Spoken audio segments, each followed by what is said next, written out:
did you know goldenrod makes an excellent tea?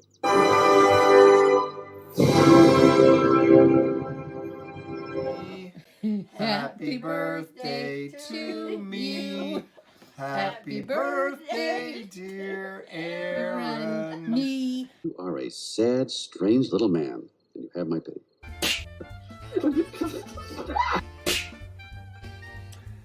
Hey everybody, welcome back to Tomic's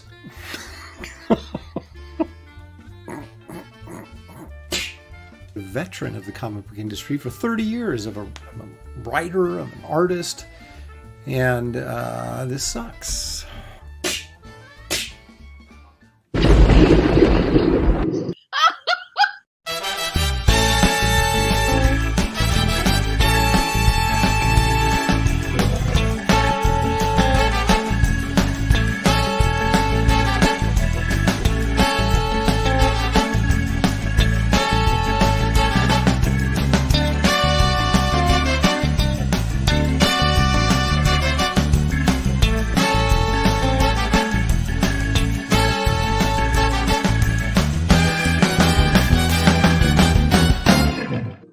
Tonight's episode, Blood Relations.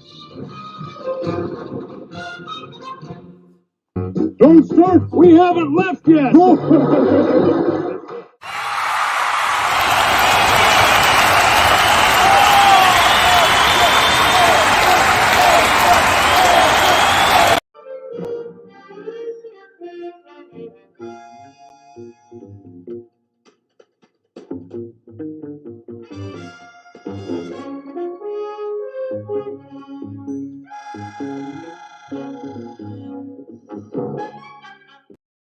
I just had to work that in. We haven't seen that one in a while. The old Wild Wild West opening to the first season. Bam! Of course, they changed it after the first season because I think someone maybe objected to him punching out the saloon girl there, even though she pulled a knife on him. She had it coming.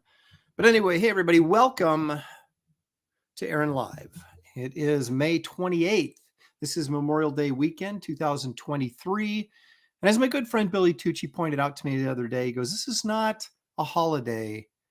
It's a time for remembrance, to remember and honor those who have fought and died to preserve this country so neo-communists could ruin it from the inside out. But we're going to hang on as long as we can. And we do thank all of you men and women who have served in the military to protect this very country. We thank you for it. As you can see, I am flying solo today. Shelley's hand is bothering her. Didn't get any sleep last night, so she's crashed out. Sends her regards. Wishes she could be here. But alas, it's just me. But that's going to be enough because this is a huge, huge show. Lots of stuff going on. The return of Creators Corner today. So we're going to have three guys come in with three different kind of off the radar campaigns. We'll talk to them a little bit, show their campaigns, plug their product, and then kick them out of here. So it's kind of like a tough love kind of thing. Embrace them, and then just like Wild Wild West, knock them out. But anyway, so that's going to be, and we'll start that in about 30 minutes or so. But before then, let me address the chat because we couldn't have a show if it weren't for you guys. So let's take a look here. It looks like Leg Kick is here. Of course, Leg Kick is almost always here. He is saying that bringing us entertainment. Is that what we're doing? I hope it's what we're doing. I know it's what we're trying to do. Jasu is here. Mark Pengrin, Passmaster Dan is here. Holder 6480, Stippling Vaughn. He says, announcement. You're doing your own version of Atari Force. Finally, you caved. It's taking place on Uranus, I bet. No, actually, it's taking place right here. So there it is. Stippling, first one out of the gate to get rocked by a cannonball. Prater 7, Kevin Thomas. Hey, Aaron, I got sludge number 8 today while comic hunting. The check for 49 cents is in the mail. Thank you so much for contributing to my wealth by buying back issues of sludge. Sledge number 8, Lord Pumpkin's in that, if memory serves correctly. Bretsky the Great is here. Bill Maxwell, Daniel Russell, Sequential Treasures, wondering what the big project announcement will be. Nosferatu Zod says, hello. Creative Faye is here. Hello, old man. Hope you and your old lady are doing well. I would cannonball you for that, but I can't cannonball people for speaking the truth. So I won't. Marcus Killigrew is here. H is for Heretic. Citizen Ronan. Randy Howell, all the way from Canada, of course, is joining us. Here we go. Hail the superstar Shelley, Showtime, and our lowly man servant Lopez. I'm going to get your priorities straight there.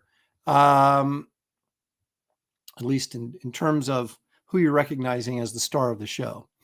I don't have a tie to straighten.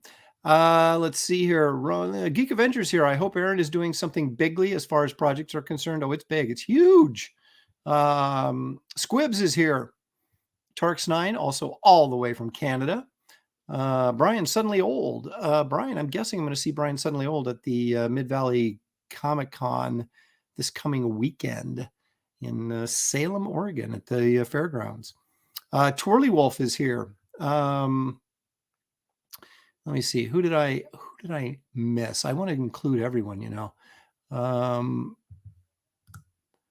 Ronan says these aren't even outtakes. It's just a typical show. Yeah. Squeaky's here. Hey, Squeaks. Glad you could join us. Past Master Dan is greeting just about everybody in the chat. Ruby J90. Thanks for joining us, Ruby. Artemis Gordon, of course, was the partner of James West in the Wild Wild West, as Past Master Dan is pointing out to us. Moromi is here. Paul Taylor, our resident biologist, has made the trip in. Hail to the vets, he says. Indeed. Paul, we've got need your commentary later in the show about some freaks of nature that we're going to come across here in the old cryptid videos. And actually one of them I think is actually a real video. So actually a couple of them look sort of authentic. So we'll have to get you guys' take on those when we get to them. Paul Taylor's convinced we'll beat the commies. It's extremely flawed ideology, boy, is it ever. And yet there it is. It just won't die. 40% Zed is here. Bancroft sent me, I was told there would be bogans. That must be some sort of Australia word for something. Daniel Russell says prayers for Shelley and prayers the show is any good. It's about it's sort of about this. So you can at least count on that. There's Michael Bancroft. Bogans, feel free to put your feet up on the furniture. He's referring to somebody, not something, is bogans. I see. Thank you, Michael, for joining us. Michael did a show earlier today, I believe, and all the way from Australia. So that's a long ways away to do a show. Unless you live in Australia, then it's just right there. Let's see. What was this? Aaron, heads up, Art's dog is behind you. And no, that's my dog. He's a barker, but he's not a biter, so I don't have to worry about him like attacking me. And I think in this hot weather, he just likes to crash on the hardwood floor here where it's cool. He's in desperate need of a haircut. These miniature schnauzers, they don't shed. Okay, so that's one of the great things about them is you don't have dog hair anywhere because they don't shed, but you have to take him in to get groomed. And my groomer is so backed up. I think she's still catching up from like COVID shutdowns. I mean, it's amazing. So anyway, I can't get him in until July, and he needs a haircut now. So he's probably a little warmer than he would like to be. So he's always looking for that cold floor to plop down on. Plus, I just fed him, so it's like Thanksgiving with him every day. Have the meal and crash. Let's see here. Duck Bacon is here. Eric Boyd is here. Dale A is here. Robert Doan is here. He says, and this is the kind of stuff I love to see. I'm always watching and I love this channel. Thank you, Robert. I really appreciate that.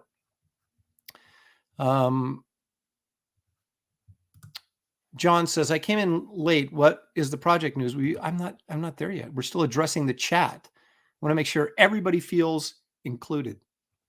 So everybody can say this show is inclusive. Okay, let's see. I think Ryo Stew. There you go. There's got here. Okay, I think I'm all caught up. We have almost 100 people watching at this very second. Hopefully that will continue to grow as we move through the evening.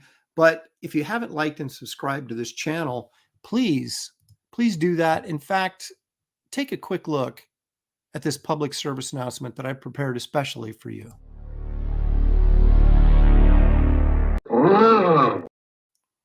Got Frankenstein to come in and help out. But yeah, if you'd hit the like button, you don't even have to like it.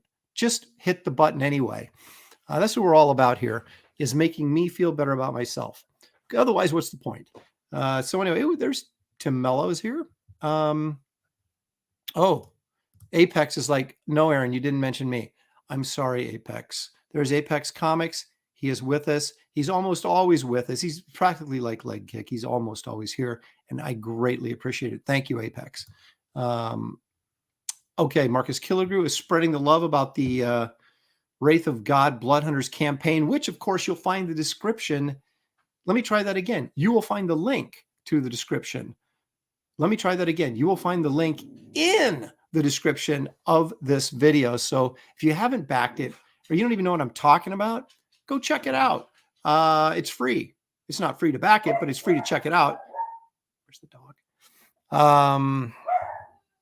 Okay. Oop. Blinded by the light. All right. So let's get things in order. Let's start moving forward. We got things to do. We got people coming in shortly. So I want to get some things done before they come in, and then we can get some more things done after they're gone. But the first thing is always, if I can find my little video, the first thing is always eating.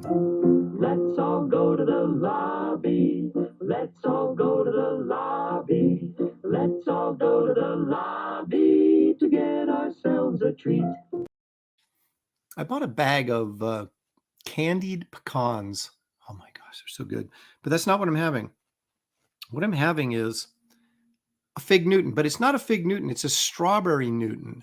And if you ever tried the strawberry or the ones with the berries in them, like, blackberry and whatever else they mix up in there, way better than the fig. I'll eat the fig if I have to. If it's a pressure situation and I have to eat the fig, I'll do it. But I much prefer the strawberry or the berry Newtons.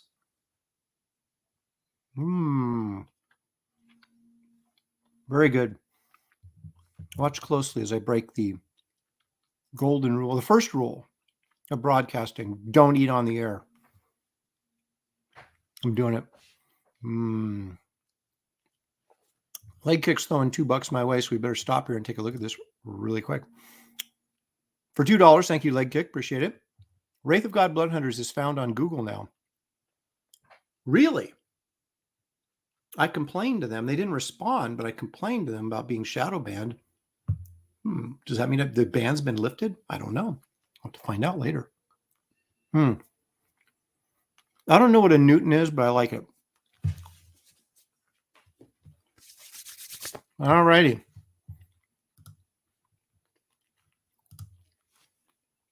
Pastmaster Dan says the fig has fiber. I don't know if that's just a generalized statement or are you making some sort of comment about my age. I'll give you the benefit of the doubt and say you're just passing on information, because surely no one in this chat would take a shot at me, because we know what happens when you do that. It's on the top of the search. How about that? Well, why don't we take a quick look at this, just for the sake of quick looks, before we go into. Is it right to lead with your big announcement before the before you get into anything else? I don't know, but we save the cryptids for last, because that's what it's like a newscast, right? Where they always would show the sports last, because they figure a majority of the people want the sports news, so they're going to make you wait through all the other stuff to get to the sports. That's kind of what we do with the cryptids. Here's the campaign. It's called Aaron Lopresti's Wraith of God Blood Hunters. It is, of course, the follow-up to the very successful Wraith of God graphic novel. Now,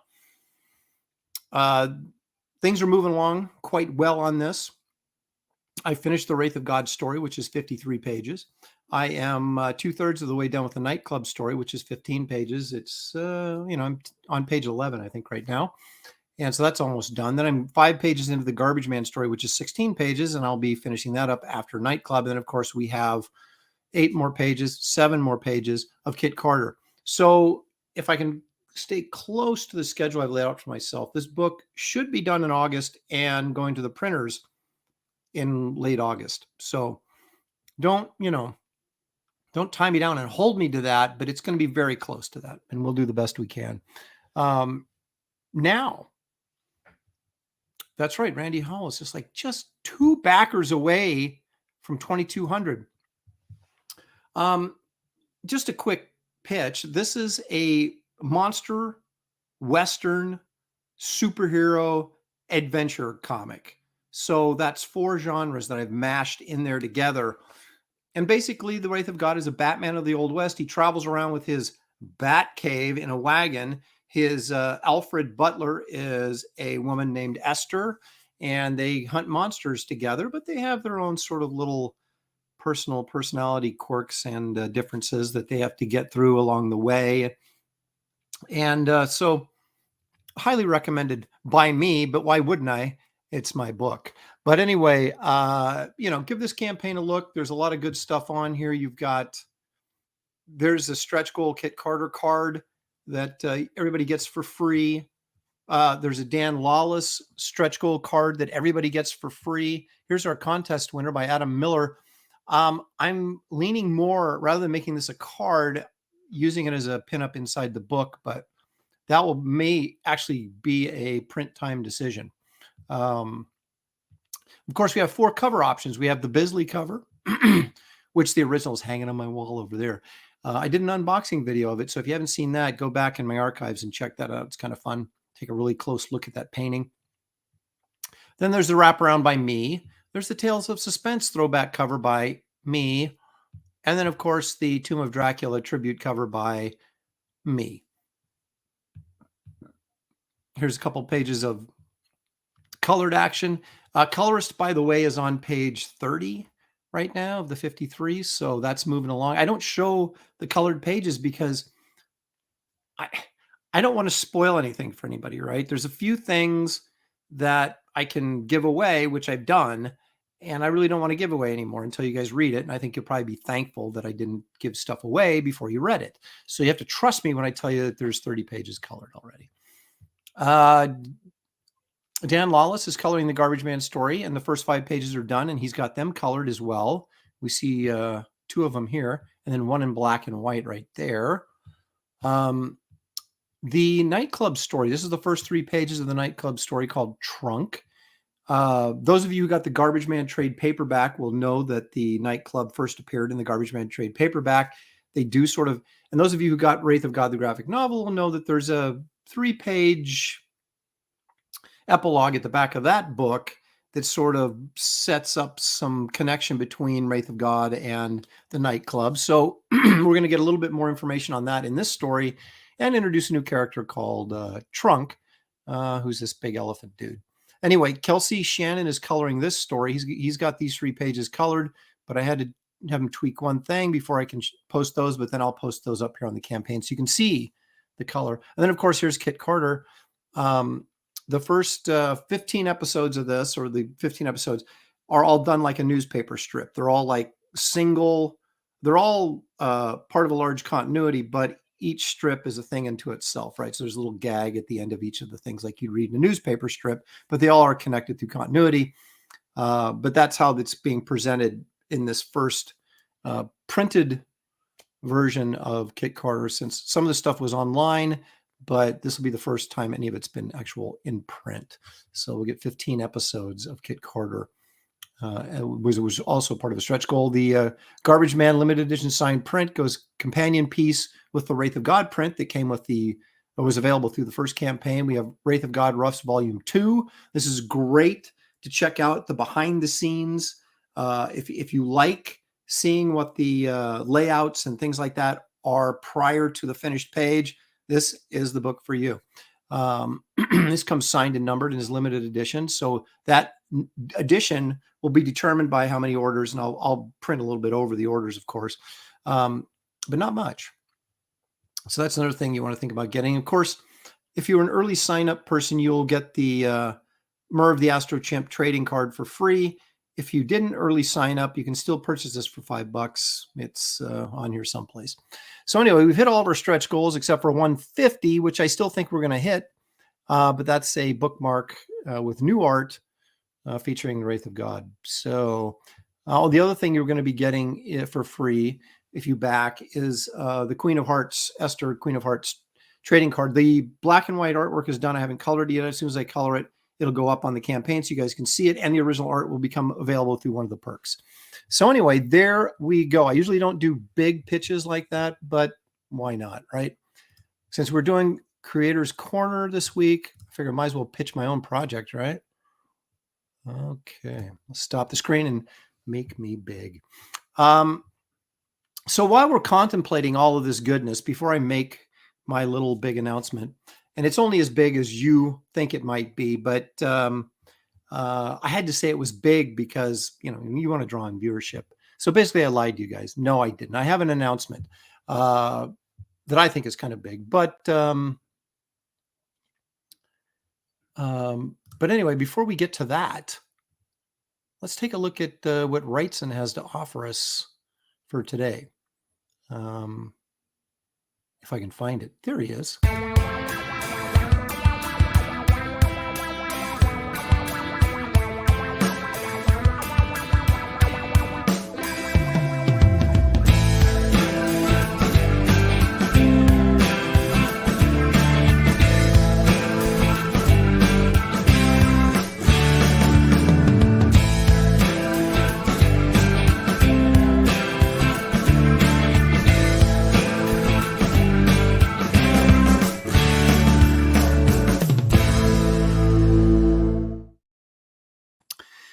So Wrightson in 1971 published a collection of stories that he did for this book called Bad Time Stories.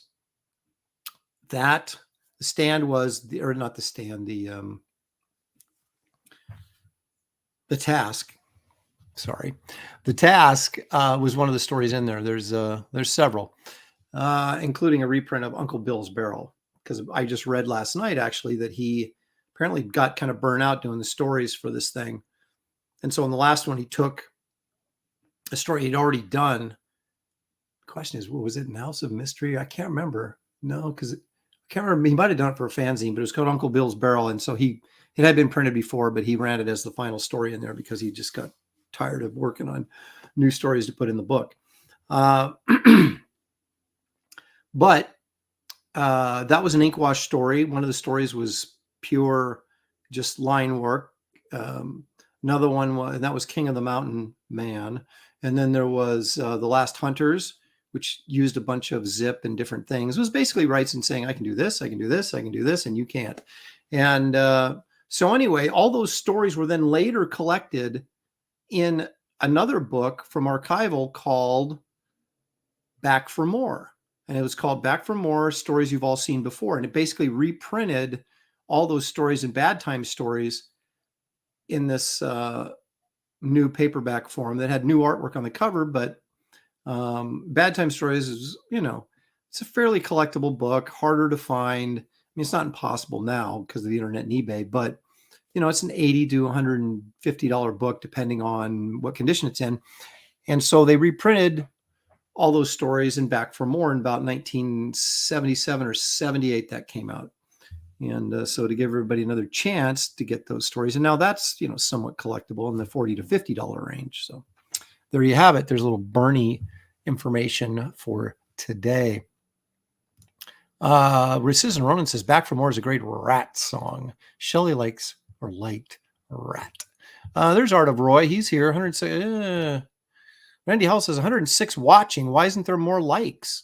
Well, do you blame him? I'm lucky to get likes, any kind of likes. No, I appreciate if you guys hit the like button.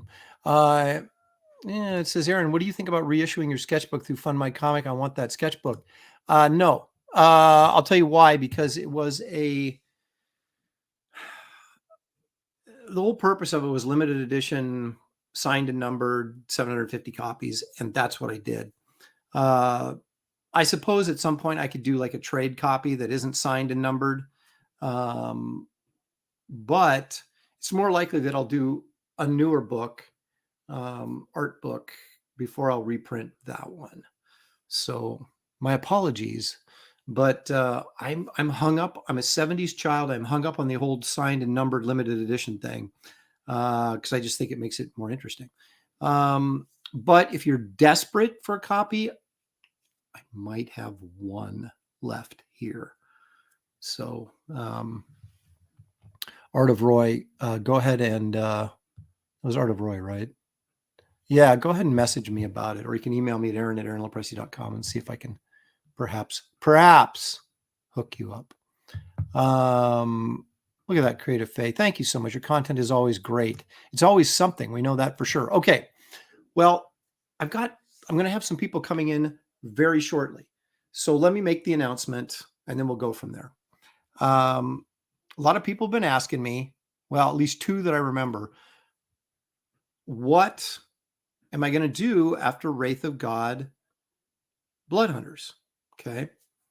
And as many of you know, I'm a man of many IPs. And I'm trying to figure out the best way to get those things out there without breaking up the rhythm of Wraith of God, because that's a very popular book. But I also think there's other things that I need to do at some point too. So what I have decided to do is, where's my visual aids at? What I've decided to do is, bam, there it is. So I'm going to do a 64-page Kit Carter graphic novel. It's going to come in hardcover, which will have my cover on it, and it'll be signed and numbered, limited edition again. Isn't that weird? It's like Kit has extra arms. And there also is going to be a cover by a very, very good artist. And don't start speculating that it's Adam Hughes, because it isn't, because I doubt that he would be involved with me now. But someone else, terrific, tremendous artist. And we'll be doing the paperback trade cover. So there'll be a limited edition signed and number hardcover, and then there'll be a trade. It'll be 8.5 by 11, so it'll be basic graphic novel size. People have been bugging me for over a decade to do something with Kit Carter, so I'm going to do it. Now, here's the thing. I do this, and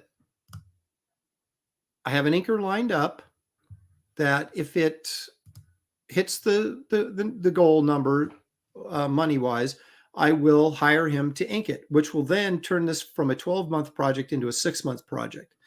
And the hope is by doing that, I can get this launched in September and fulfilled early spring, and then launch the next Wraith of God project. So that's kind of my plan right now. I was toying with the idea of doing a black and white Savage Tales type magazine, but it became too many obstacles in terms of, how do you split up the pie of all the people working on it? How do I pay them when I don't have enough money in the bank to pay them up front? They'd have to wait till the campaign funded. And it's just, so I'm going to push that off as much as I really want to do that. I'm going to push that off a little bit into the future. But so Kit Carter, 64-page graphic novel with all sorts of goodies will be attached to the campaign. There'll be a Kit Carter t-shirt. There's going to be a Kit Carter poster, Kit Carter print. So there'll be stuff involved with it. And so anyway, keep that in the back of your mind. And then we'll go right back to Wraith of God after that. And maybe with some backup stories and so forth and so on to get some of the other IPs out there as well. So that's kind of the idea there.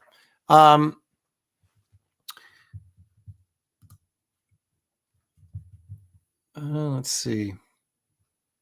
Citizen Ronan says, Kid Carter art contest. It may very well happen. Sequential Treasures is Empire Comics, the new house of ideas. Indeed, it is. And we're going to prove it. There you go. Let's have a far out space adventure. You know it. Aaron is hiding behind a girl. That's true. John says, take my money. You just heard it. You just heard it, Phil. So the idea here is, of course, going forward is to create projects that I have someone working with me, whether that's, an inker. Well, in this case, it would just be an inker. I don't see myself like hiring a penciler, an art team to do a book that I write at this point, but it could happen.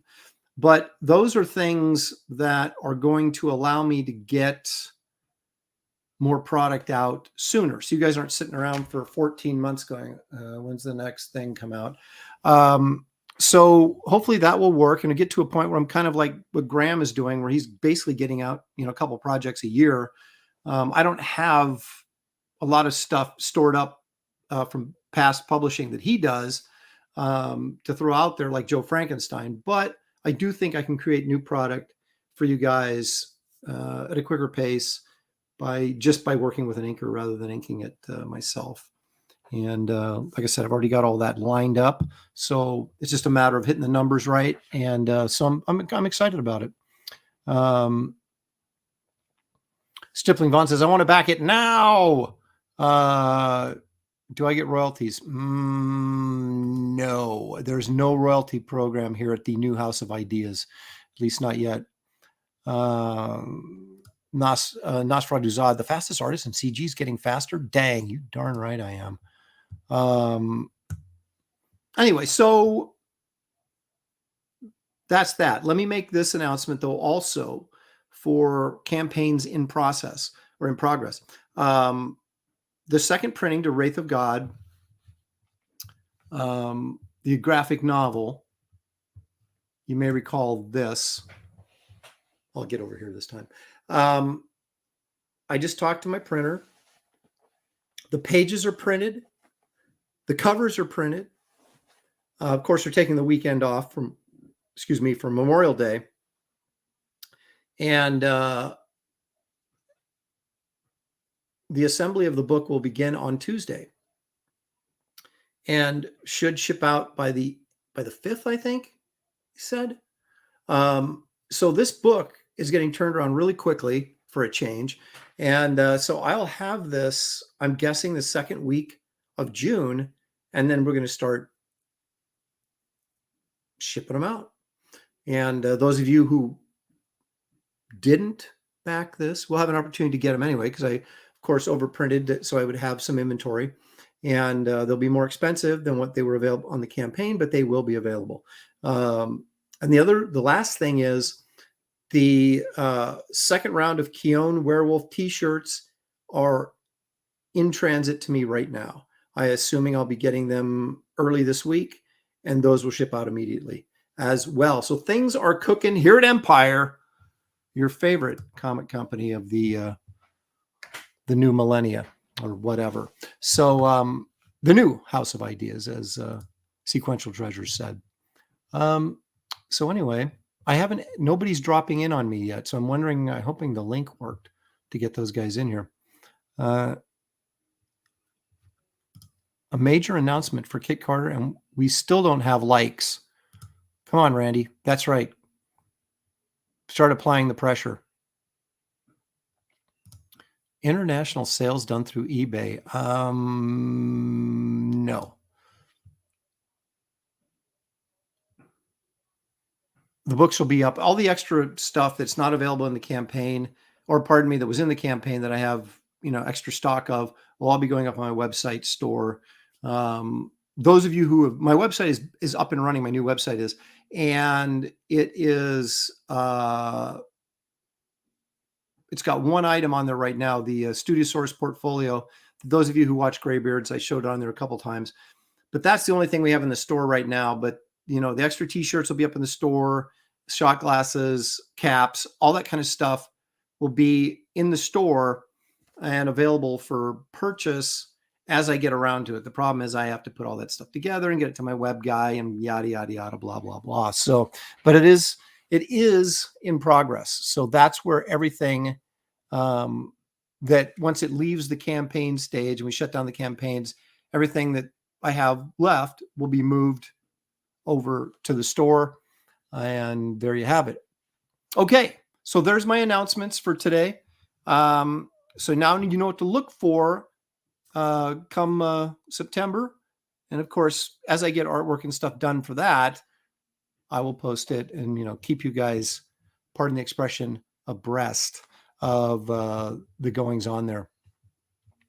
Anyway, now it is time, folks, for the return of Creators Corner, where we get to meet some guys that have some smaller campaigns, not in terms of importance or quality, but just haven't got the eyeballs on them that some of the other ones have. And we're going to see what we can do about that right now.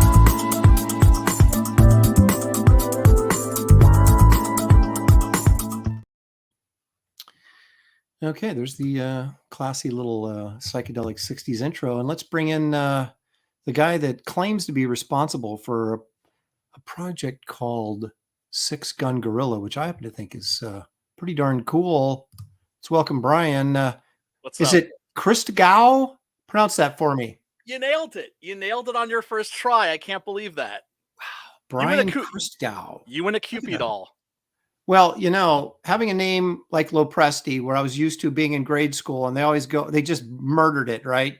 So I try to do a little better job at pronouncing names so that I'm just not finding ways to butcher it. So I'm glad I guessed correctly. I'm the same way. I get Chris Gall, Chris Gann, Chris Gnu. So when I meet people for the first time or I see their name, I ask them to pronounce it for me. Okay, there you go. I'm the same way. We're sensitive like that. That's right. So I know we've been on a show. Have you been on my show before? Or were we just on another person's show together? I think we were probably on somebody else's stream together. Okay. All right. Ooh, look at you. Got a Famous Monsters shirt. I love that.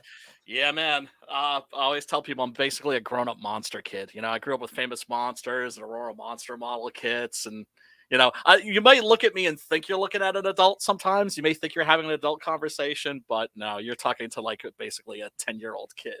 Dude, I got Marvel Blacklight posters sitting right behind me. So, I know, I hear you. Okay, so your campaign, let me go ahead and bring it up so we're looking at it. Sure thing. I'm hoping here that hang on a second. It's all good. I got too many buttons to push. That's the problem.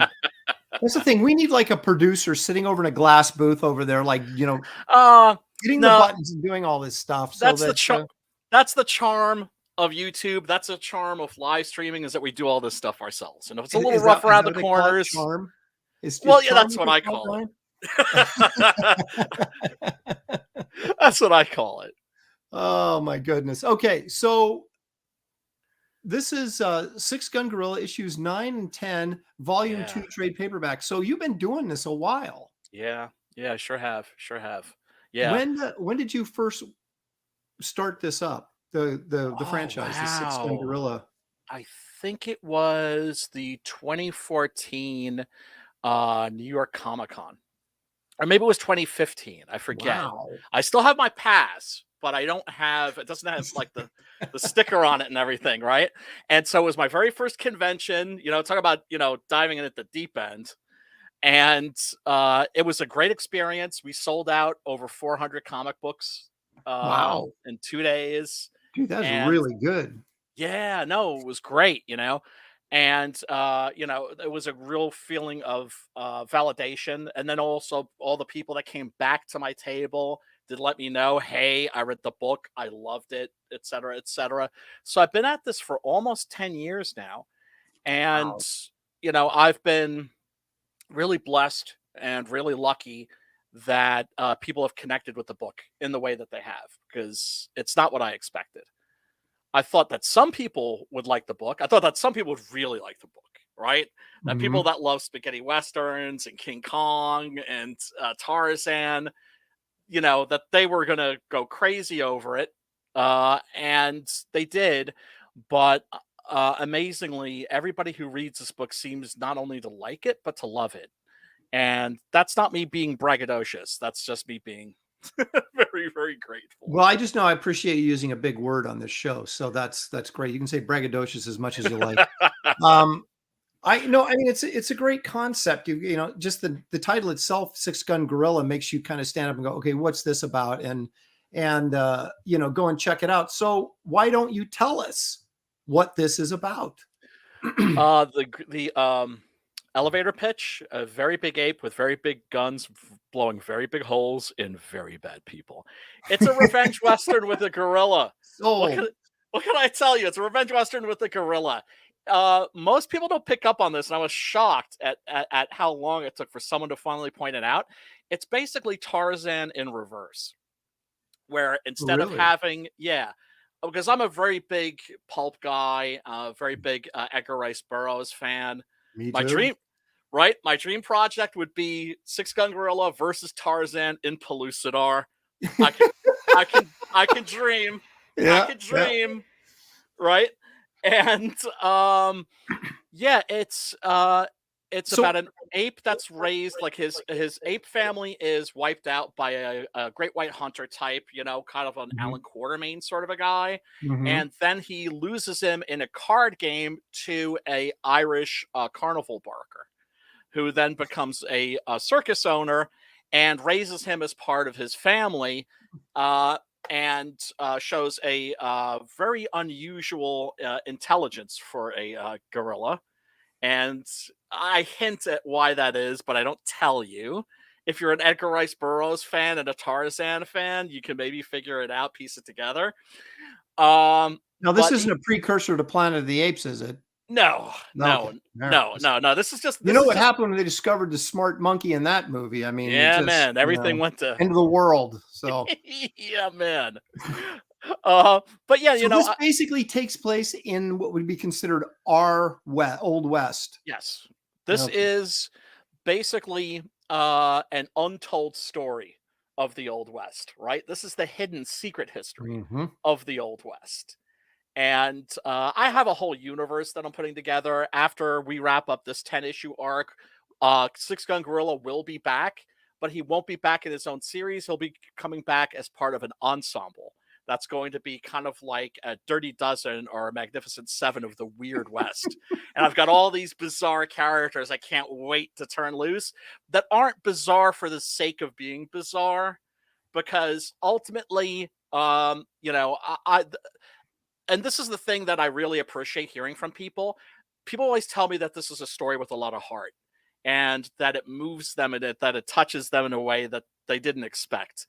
And that's the greatest compliment I could possibly get, because I really did put my heart and my soul into this. The artist I was working with, who did the first 7 issues, Adrian Sipar, he's unfortunately no longer with us. That's going to make all of the victories going forward bittersweet.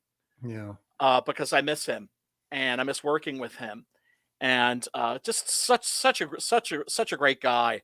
But fortunately, my friend, my boy, Preston Acevedo, stepped in to save my bacon with issue number 8, and he's doing 9 and 10.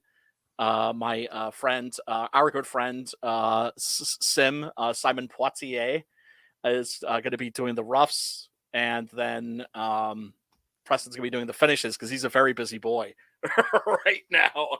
You know, he's doing covers for the Exile, that Wesley Snipes book, a lot of stuff. Yeah, he's blowing up really big. He's become the rock star I always told him he would be. Excellent. Well, I like the artwork here, you know, and that's always the first thing that gets me is, you know, does this stuff look professional? Does it look good? This obviously does. Your concept, I think, is really intriguing and entertaining. So this is a trade paperback, a collection of the first 9 issues, right? Is that, pardon me, 9 and 10 or 8 and 9? What was it? Well, help me out.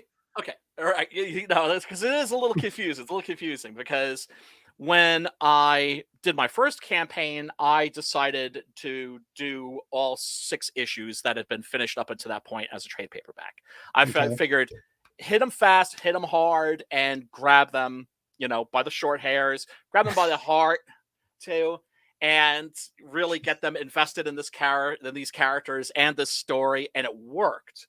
The problem is then doing the successive issues, campaign for issue 7, campaign for issue 8, is a lot of people that are like, oh, well, I'm going to sit back and wait until the next trade paperback. I'm like, there's not going to be another trade paperback if I don't get these single issues done. Right. So I did have a successful campaign for 7 and 8. But also people could buy the previous issues as floppies or the the 1 through 6 trade paperback. So I couldn't just do a campaign for issue 9 and issue 10. So this is for everything. That is okay, I see. I got you. Right. So if you're as we look at these perks here, so you've got Six Gun Gorilla Volume 1 and 2. Yep. Then issues 9 and 10. So volume 1 and 2, those are trade paperbacks. Those are trade paperbacks. But then you can go and get issues 9 and 10. Yes. That continue after the trades. Right. But genius. That's well, I mean, here's the thing. I will never double dip on my customers. I will never double dip on my backers. I'm not going to ask you to buy story that you already have. So the people that backed the trade paperback and issues 7 and 8, the floppies, they can get 9 and 10. Or the people that just back the floppies can just get 9 and 10. Some people prefer floppies. Some people are like me. They prefer the trade paperbacks. So I get the holdouts. I understand why people, just want the trade paperbacks. But yeah, there's something here for everybody. Looks like it. Looks like this is a great collection. Everything that you would want to get completely caught up with Six Gun Gorilla is available here. Looks like you've got some original art available as well. A little bit on page. There we go. I see we're down at the bottom. I'm going, why isn't that scrolling? And it's because we're at the bottom of the scroll.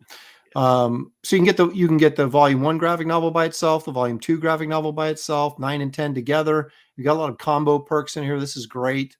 So you're in demand right now. Yes. So how much longer do you foresee this being in demand before you close it down and ship? Well, I want to make sure that we have some finished art up there for issue number 9 first, before I close it. Yeah. Okay. There you go. So I'm thinking, maybe like another 3 months, possibly. Okay. I mean, we'll see. Mm-hmm. And I also want to mention that anybody that's new to the world of Six Gun Gorilla, you can actually go and down in the description, you can see that at the very bottom of the screen there, you can click on that link where it says free digital download. And I mean the bottom of the page where you okay. There you go, right there. Right here. Yeah. You can click on that and it will take you to a link where you can download the entire first issue for free and read it. Well, I mean, first it shows confidence in my product, which I have a lot of, but also it's the whole drug dealer principle. First one's always for free. It's always free.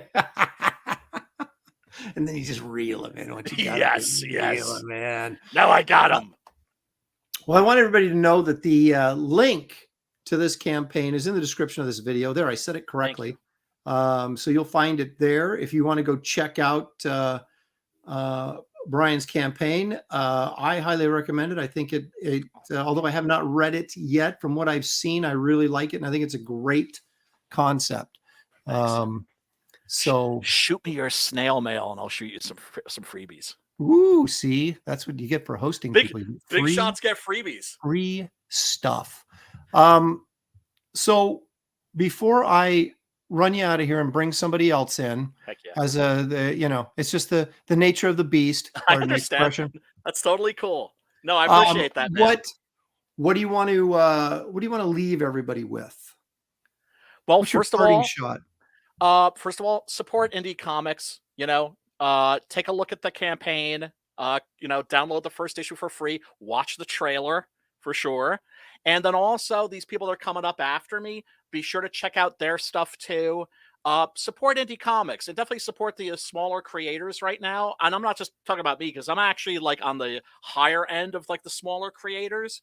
I'm not doing as well as I have because the economy is kind of foobar right now. But there's also other people behind me, that are really struggling just to make 2K, 3K. Go check them out. Go check out my friend Simon Poitier. Check out my friend Matt Burke. There's so many great with Butch Cleaver. There's so many great creators that are out there right now. Mhm. We put our heart and our soul into these books. These are all passion projects. Yeah, go check them out. Support indie Well, I'll tell you, comics. when you said that you're the higher end of the smaller projects, it made me think. I used to tell people I'm a pretty good actor for a bunch of people that aren't any good. So if you take all the people that are bad actors, I would be like at the top of the bad actors list. Yeah. I'm really good for someone who's So I think it's kind of fun. So you're at the top of the smaller people, but you're right there to get to the big people. But Right. Of course, when we say small, we're just talking about numbers. We're not talking about quality of the project at all, because this is obviously a very high quality project and one deserving of you guys' attention. So please, again, the link to this campaign is in the description of this video. So please go check it out when you get an opportunity after the show, during the show, however you feel. If you can't take me anymore, jump over there and back Six Gun Gorilla. Then maybe when you come back, I'll seem more fresh and new. So thank you so much, Aaron. I really do. Brian, thanks for coming on. I appreciate having you on. It looks like a great project, and continued success to you, my friend. Thank you very much, and we'll talk soon. Absolutely. All right, free comics, snail mail me. There you go. I will. That was for me. Okay. See ya. Thanks. All right. Now let's bring in a guy. I never forget this guy's name because it's my name. It's Aaron from Immortal Rising. Hey, what How's up? it going, man? Hail nerds in the audience. There you go. You had me on your show. I don't know. It wasn't too long ago, was it? Maybe it was. Yeah. I had you and Luke Stone on, and that's right. Well, I had him co-host because he's a fan of yours. So I was like, dude, come on. You got, I would love to hear the questions that you have for Lepresti. So yeah, he came on. It was a really good show. They were all like really personal, just invasive questions. I really felt uncomfortable. Yeah. I mean, you looked like you wanted to get out of there right away. So it was like, how much longer is this? No, of course I'm joking. Now, Aaron, you have your YouTube channel. I didn't put a link for that in there, but I did put a link to your campaign in the description of this video. So let's jump over there and take a look at it. And well, actually, let me ask you this before we get to the campaign. Sure. So what's your connection to comics? Why are you doing this? How did you get involved in it? You're also a YouTuber. Mm-hmm. Give me your origin story, if you will. Well, I'm into this because I'm a raging egomaniac. No, I'm just kidding. No, I've heard that. So I've always been a creative type. I've always been a writer, never professional, but I've written a lot of different things, different formats, poetry, music, short stories, that kind of stuff. And I've also been, a dungeon master, not the BDSM stuff, but a dungeon master in a tabletop game. And, not 50 Shades of Grey. We're not talking like that. So anyways, so for like 30 years now. And so that's the way I've gotten a lot of my writing out and my creative side. And over time I'm like, man, I need to write this stuff down and keep track, because I'm terrible with notes. And so from taking notes, those slowly evolved into like I was writing a timeline that slowly evolved into making small scenes, right? And or like writing in dialogue to fill out ideas, and then that turned into scenes. And I'm like, oh no, this is a story I have to write. Like now I found something that I have to write out. And it came down to, do I want to try doing, yet another fantasy novel and, throw it into the ocean, or do I, I want to, find a format that I've always liked. One of the things that got me into fantasy from the beginning, being like a young teenager, was the art. Like you cannot separate fantasy from the art, in my opinion. Like that's a huge selling point.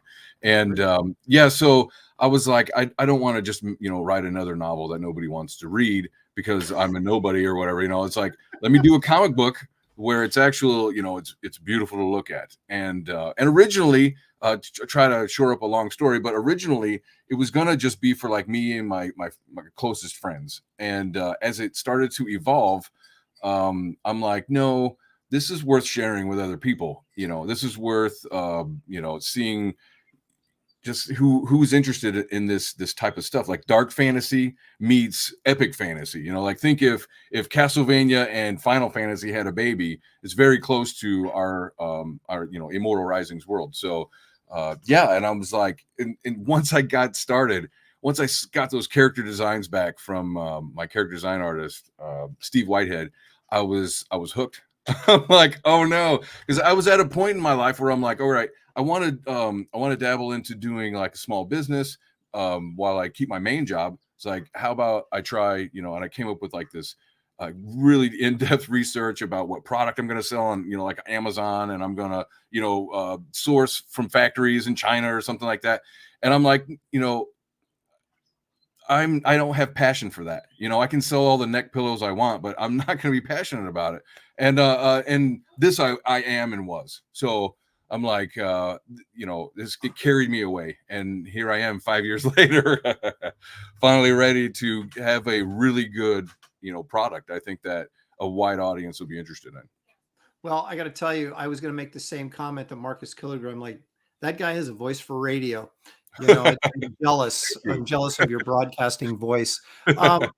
So did you start YouTubing before or after you decided to launch this project as a way of promoting it, or were you already doing YouTube stuff before you launched this project? Yeah, good question. So originally I had the issue number 1 done by an artist in Indonesia, Kofarosa, and he did all 34 pages, and it was nice and everything, but so I was waiting for it to be done.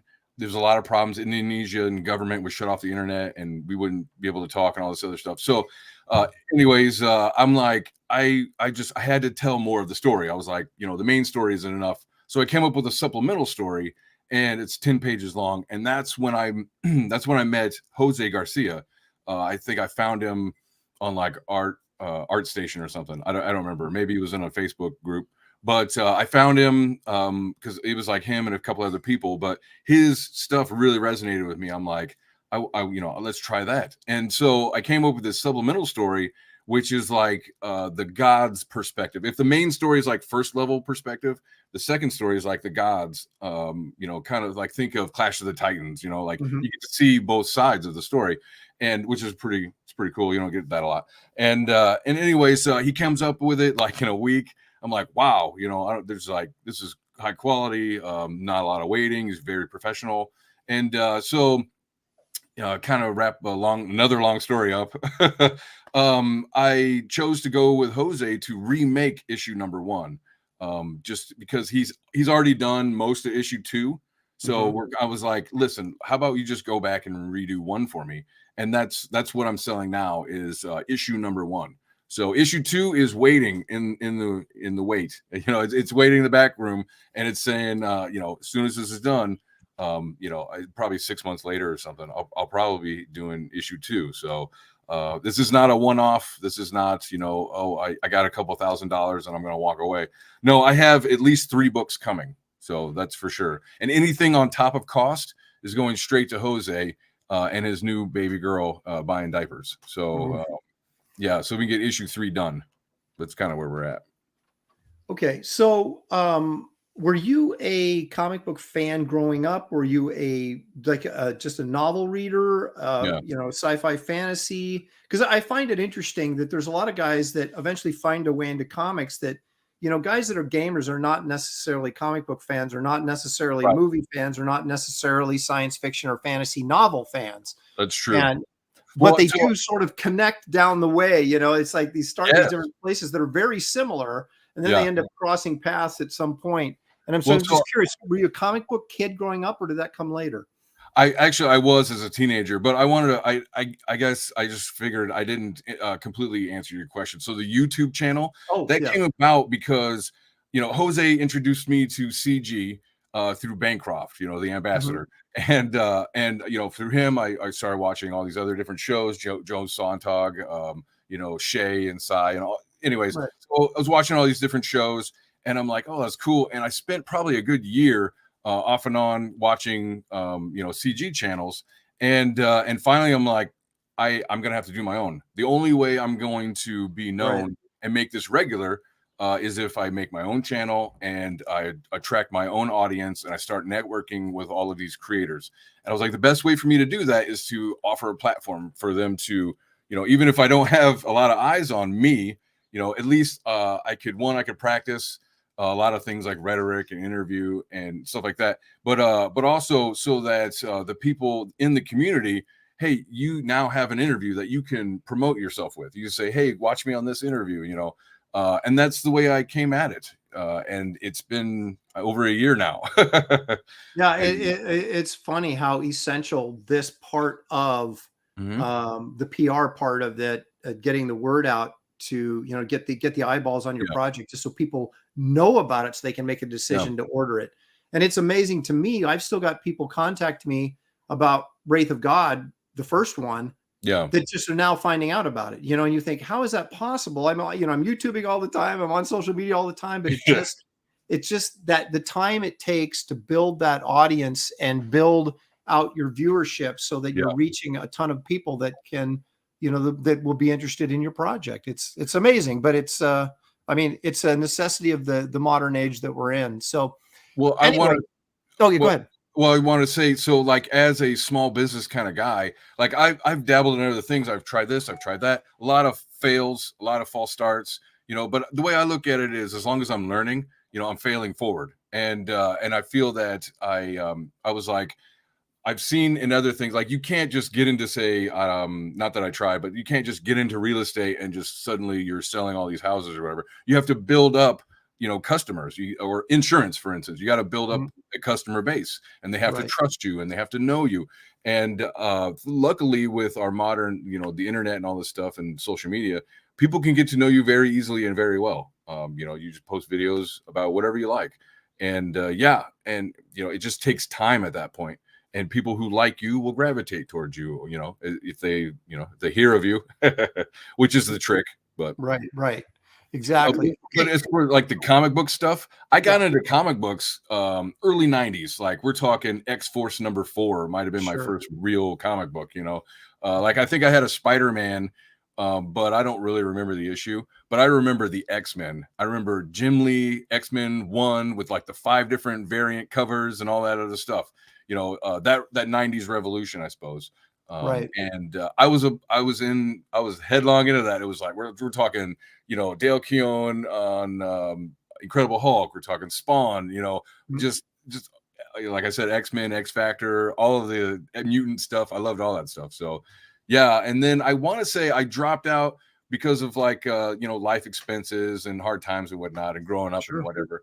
And I kind of got out of comics in my late teens, but in my early 20s, I was working around other nerds who were like, dude, you like comic books too? We should be friends. So then they started handing me these these graphic novels. I was like, what's a graphic novel? We're talking Star Wars, we're talking Watchmen, all the Frank Miller stuff, all of that. And I ate it up. I was like, wow, it's very mature content.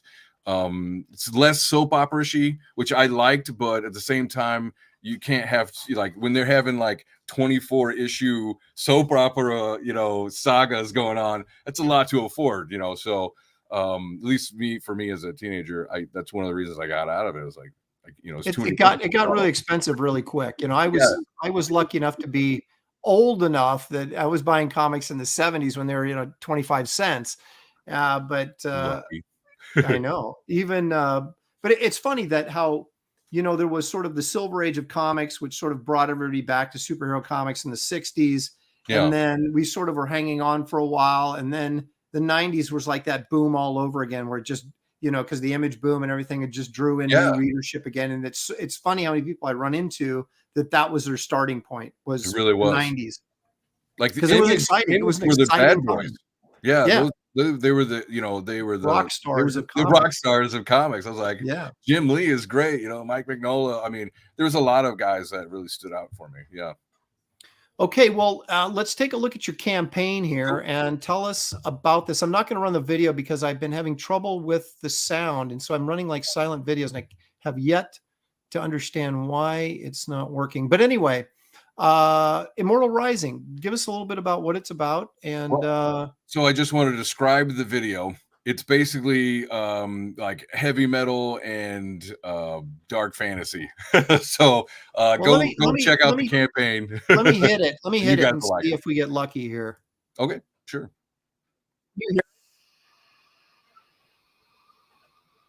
You hear it at all, Aaron? No, I can't. Can you? See, I don't know what the...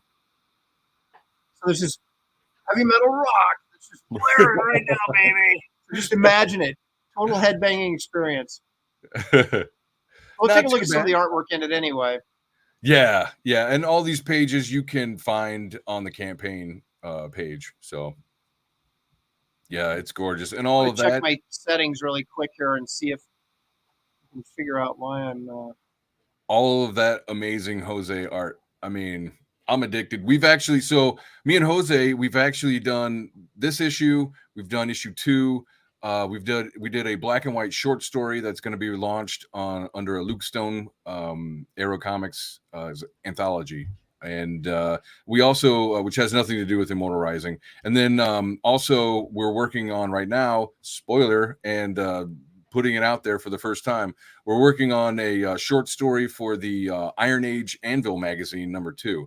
So we'll be featured in that as well. All right. Well, I was trying to listen to you over the head-banging, blurring rock and roll that I got to hear that you guys didn't.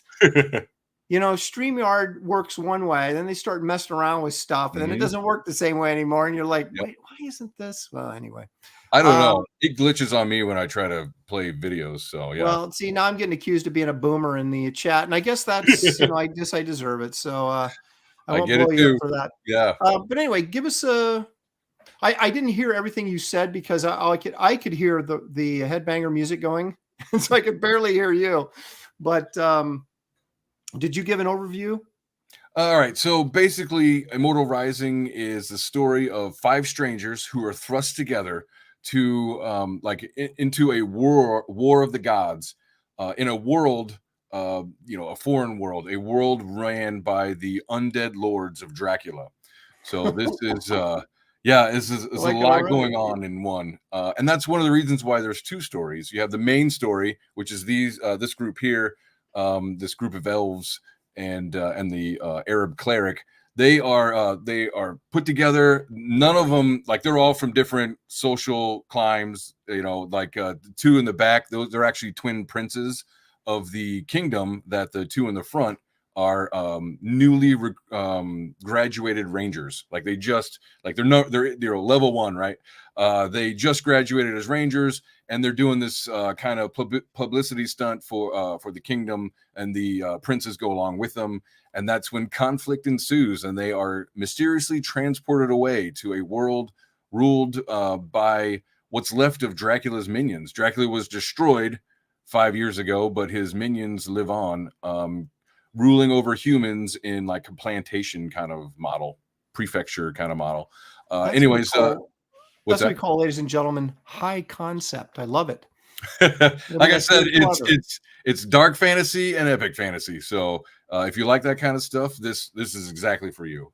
So these are the some cards that are part of the they're all add-ons. So the way I did the perks real simple. I did like basic, bundle, and then everything, right? And then you can get the basic, and then cherry, a la carte. So you can get the painted cards. Those are actually the original character designs from Steve Whitehead. I call them painted, but it's all digital. Right. But his technique, I mean, he is a very good digital artist, put it that way. And then below that is the comic version. He also did a comic version of all the main characters for me as well. So then here we've got this handy Meet the Heroes. I give a brief description of all the 5 of the heroes in the story.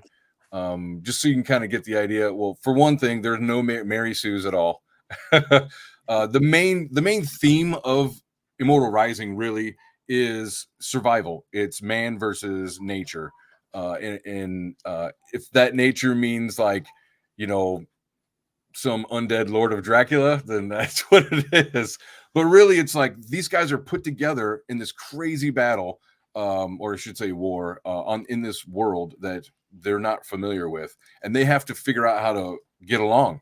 They have to figure out how, you know, it's the 5-man band trope. Like they need to figure out their weaknesses, their strengths, and play together because they're stranded here. They don't know what's going on, and a lot of questions.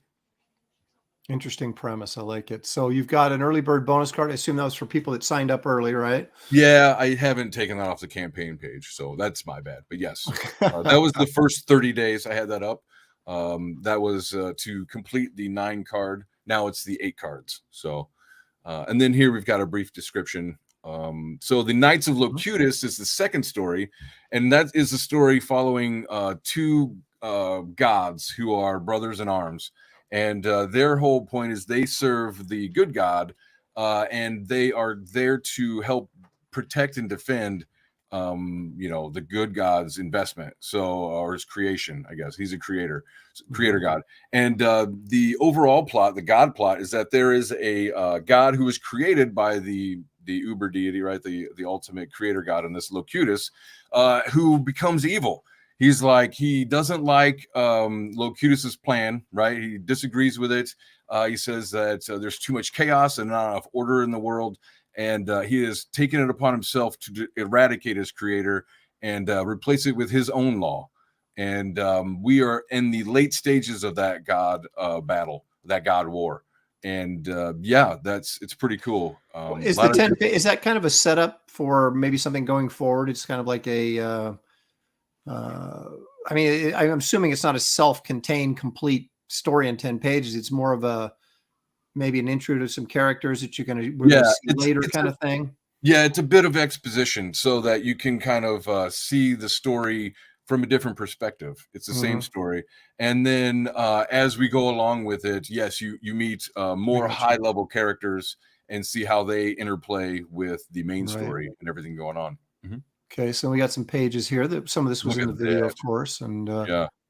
Oh, I love this kind of like animated type style. Look at that high energy stuff. Wow, look at that. Yeah, it's very anime manga feel to it. Yeah, there's a lot of movement, energy in this. That's really good looking stuff. And his colors are brilliant. They're perfect. Yep, really nice. So I see you've got 6 days left where this is active, and then it's, I assume, going to go into in demand, right?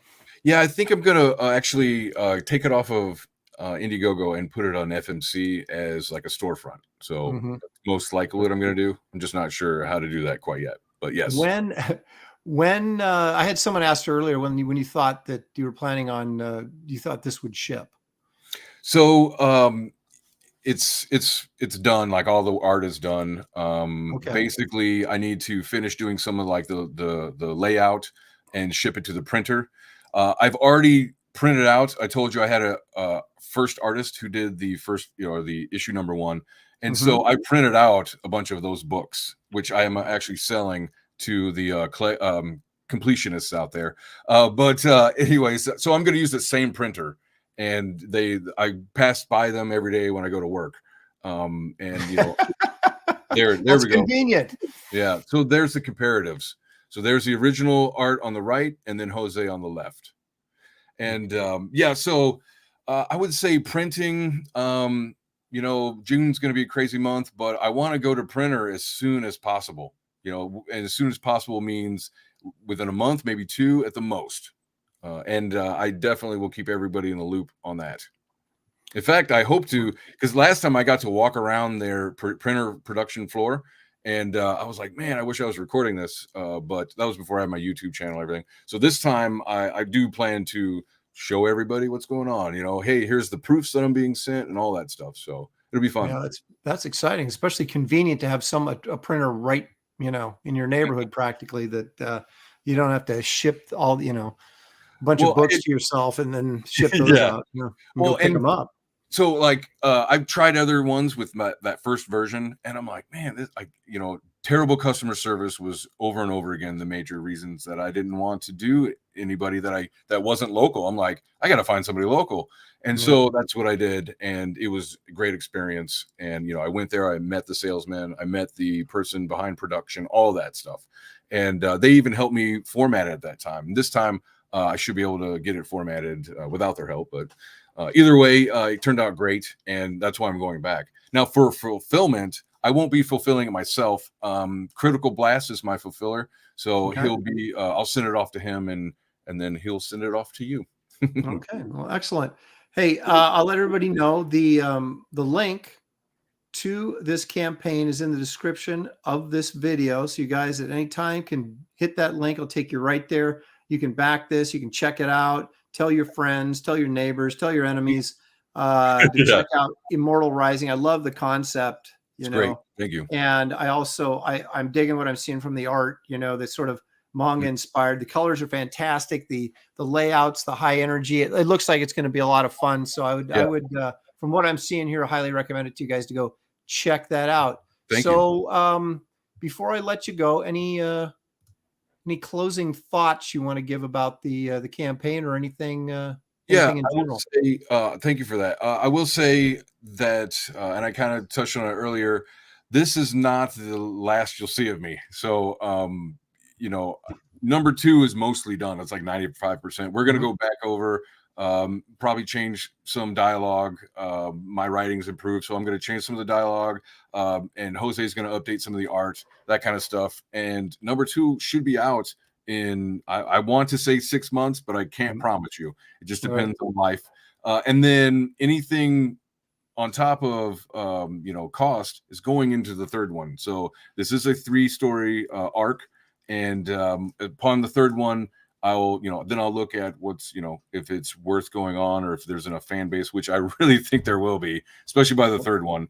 Plus I'm doing supplemental stories. Like, I'm just getting started. I'm also considering doing a source book for my campaign setting that will include, for your tabletop guys out there, that'll include subclasses for like Castles and Crusades, as well as probably 5th edition D&D. So because I do have some unique monsters and some unique jobs or classes in my setting. So that's all in the works. I have a huge source book that I'm working on, and by huge I mean maybe 50 to 100 pages at the most. So but it'll be really that's very cool stuff, Aaron. I want people to also check out your YouTube channel, which is basically Immortal Rising, right? And so they can find you there as well. Thanks for coming on, man. I appreciate you taking the time. It was great to get a closer look at your campaign, and all the best of luck to you going forward, man. Thank you. You bet. We'll talk soon. Yep. Bye. Bye-bye. All right. Jumped right in there. He goes by Fusebox.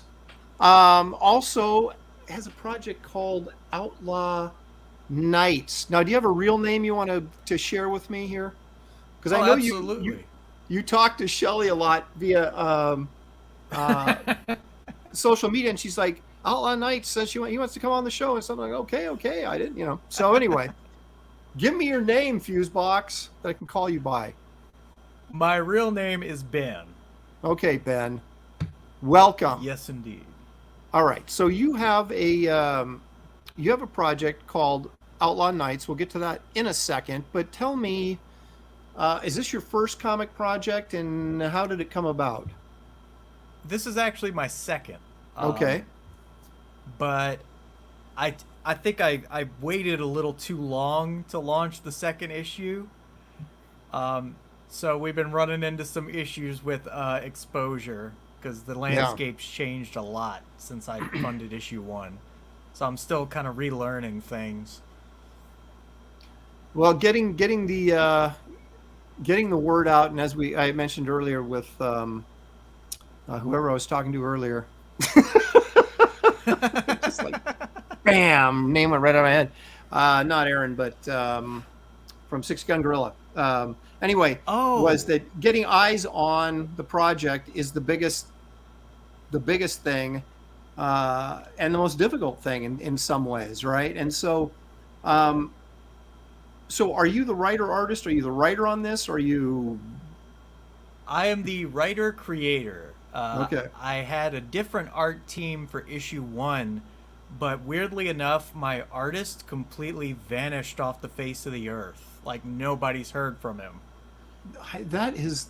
I have been involved in projects where that happened, and it was like, Aaron, can you finish this up? And I'm like, well, what happened to so and so? And they're like, yeah, we don't know.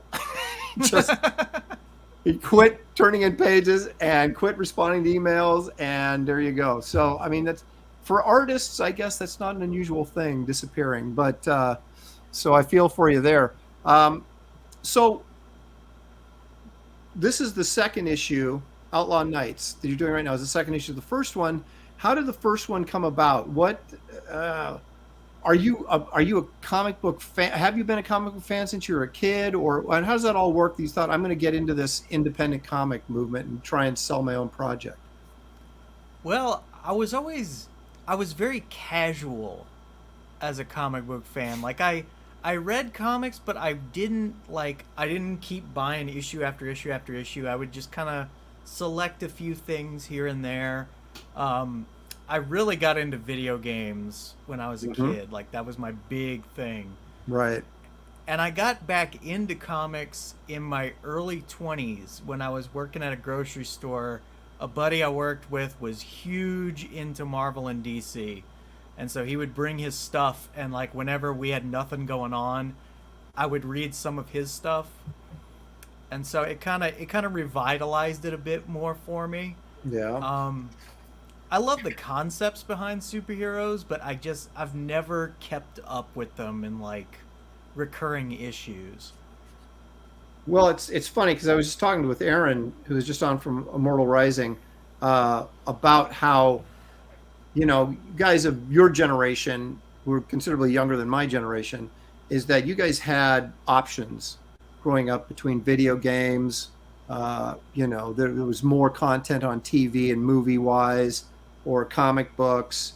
And I run into a lot of younger guys that, they got into this through video games by, being video game fans and players of video games, rather than, reading comics off the newsstands, or in your case would have been at a comic shops. So I always find it interesting to find out where people sort of kind of got infected with this bug, and then how it sort of, you kind of grew into doing it this way. So let's take a look at the campaign. Let me bring it up here. And I'd be a little more fluid. I've had this particular idea in the back of my mind for like over a decade. I think the biggest thing about it for me was just that it went through several transformations, where it was like, first it was a movie idea, then it turned into a book idea, then I wrote about 7 pages of the book, and I realized I hate writing novels. And I found that out very early on myself.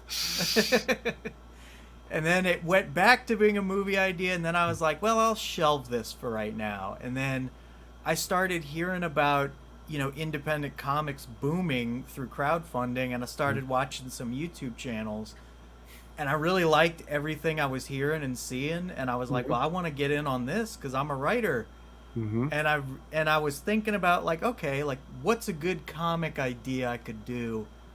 And then I realized, I'm like, well, wait a minute, I've had an idea this whole time that I could easily convert into a comic.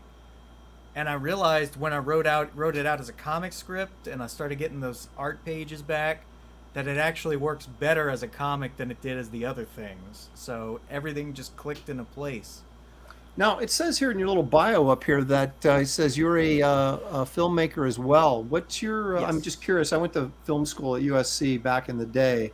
I'm always curious, to talk to guys that are involved in film to some capacity. What? Give me a little bit of your film background or your film experience as a filmmaker.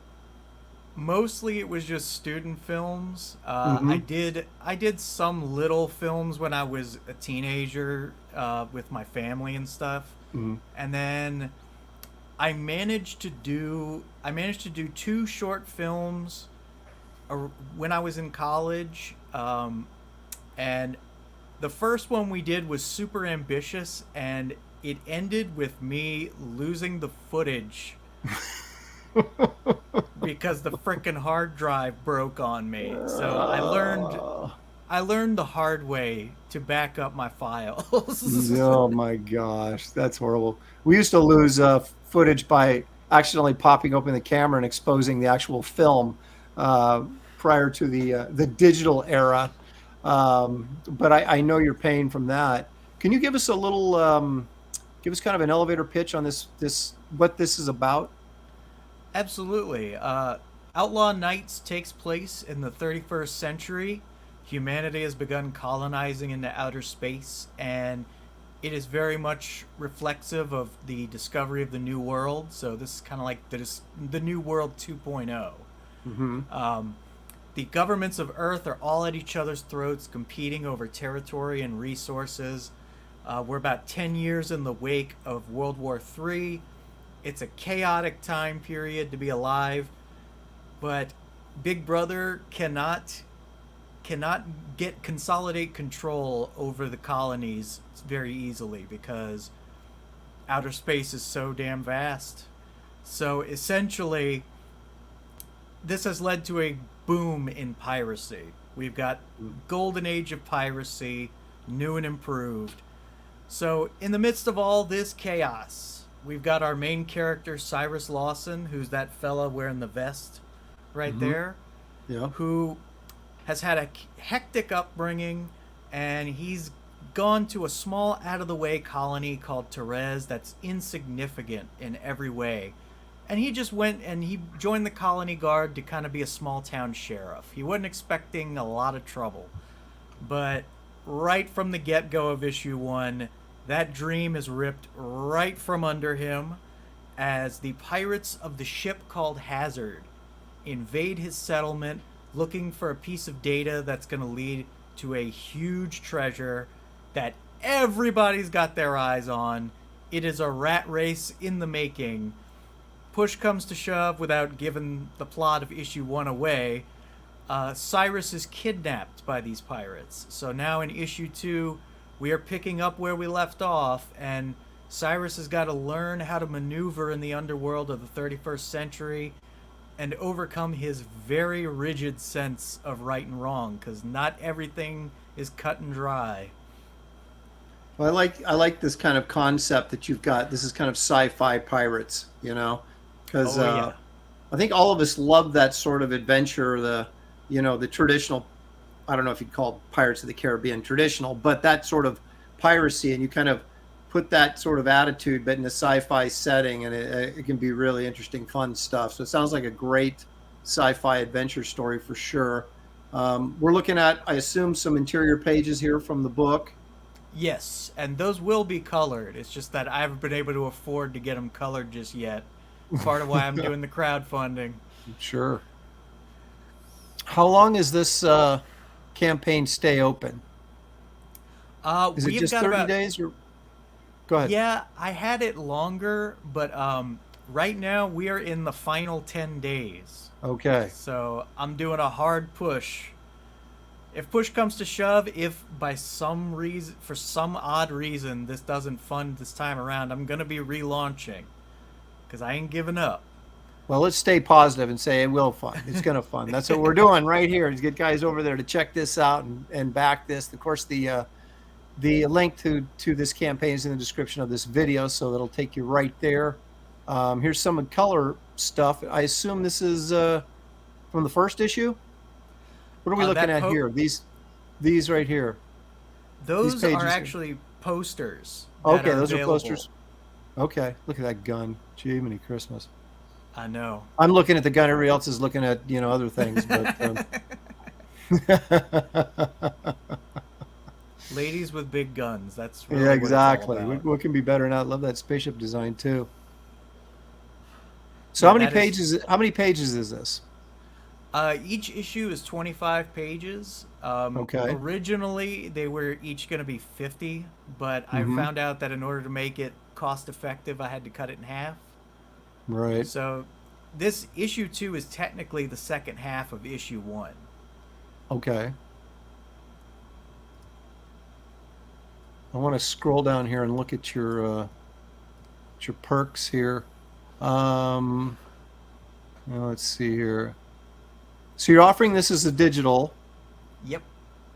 And a physical. Okay, so you got your digital and your physical comic. Oh yeah. Overseas bundle special, retailer bundle. Looks like you got everything covered here.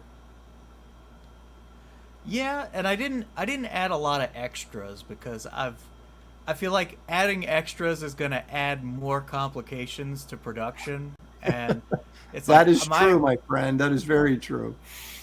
And it's like that's why like my whole thing is I'm like, I want to get this out in a timely manner. One of the things I learned working in film is that anything that can go wrong will go wrong. So you got to plan ahead. I had my share of printing problems with the first Wraith of God graphic novel that drove me nuts. And you think everything's going to go smooth, and then it doesn't, right? And then you're adding 2 weeks, 4 weeks, 6 weeks to production time because stuff has to go back in and be corrected, and just it's a blast. Nothing like wearing all these hats, right? It's not bad enough that you write a successful book, but then you have to edit it.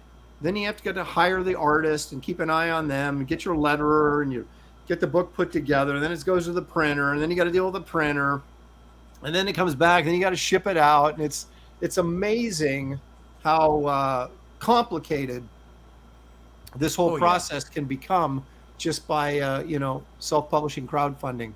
But it's also if you like.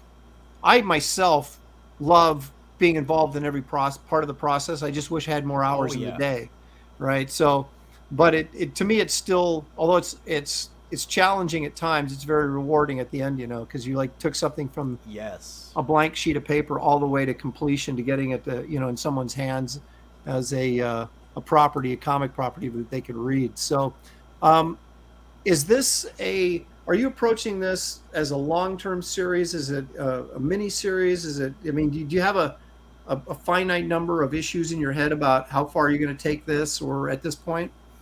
I have it at about 8 to 10. Okay. But I would like to expand more in this particular world, just not with the same exact story, or not with the same exact characters. But right. It sounds like it's planned out. It sounds like you have a fairly expansive world, which is or universe for that matter, that gives you a lot of opportunities to go in a lot of different directions. So you put yourself in a position to expand this, which is good thinking. Guys do stuff, they have success, but they go, where do I go from here with this? But it sounds to me like you've set this up so that you got plenty of directions you can follow and take this. This is a tremendous looking cover right here. The concept is awesome.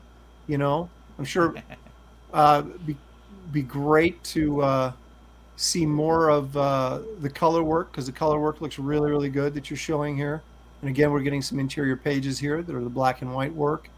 So if you're into pirate adventure and not in the high seas, but in deep space, this looks like the project for you.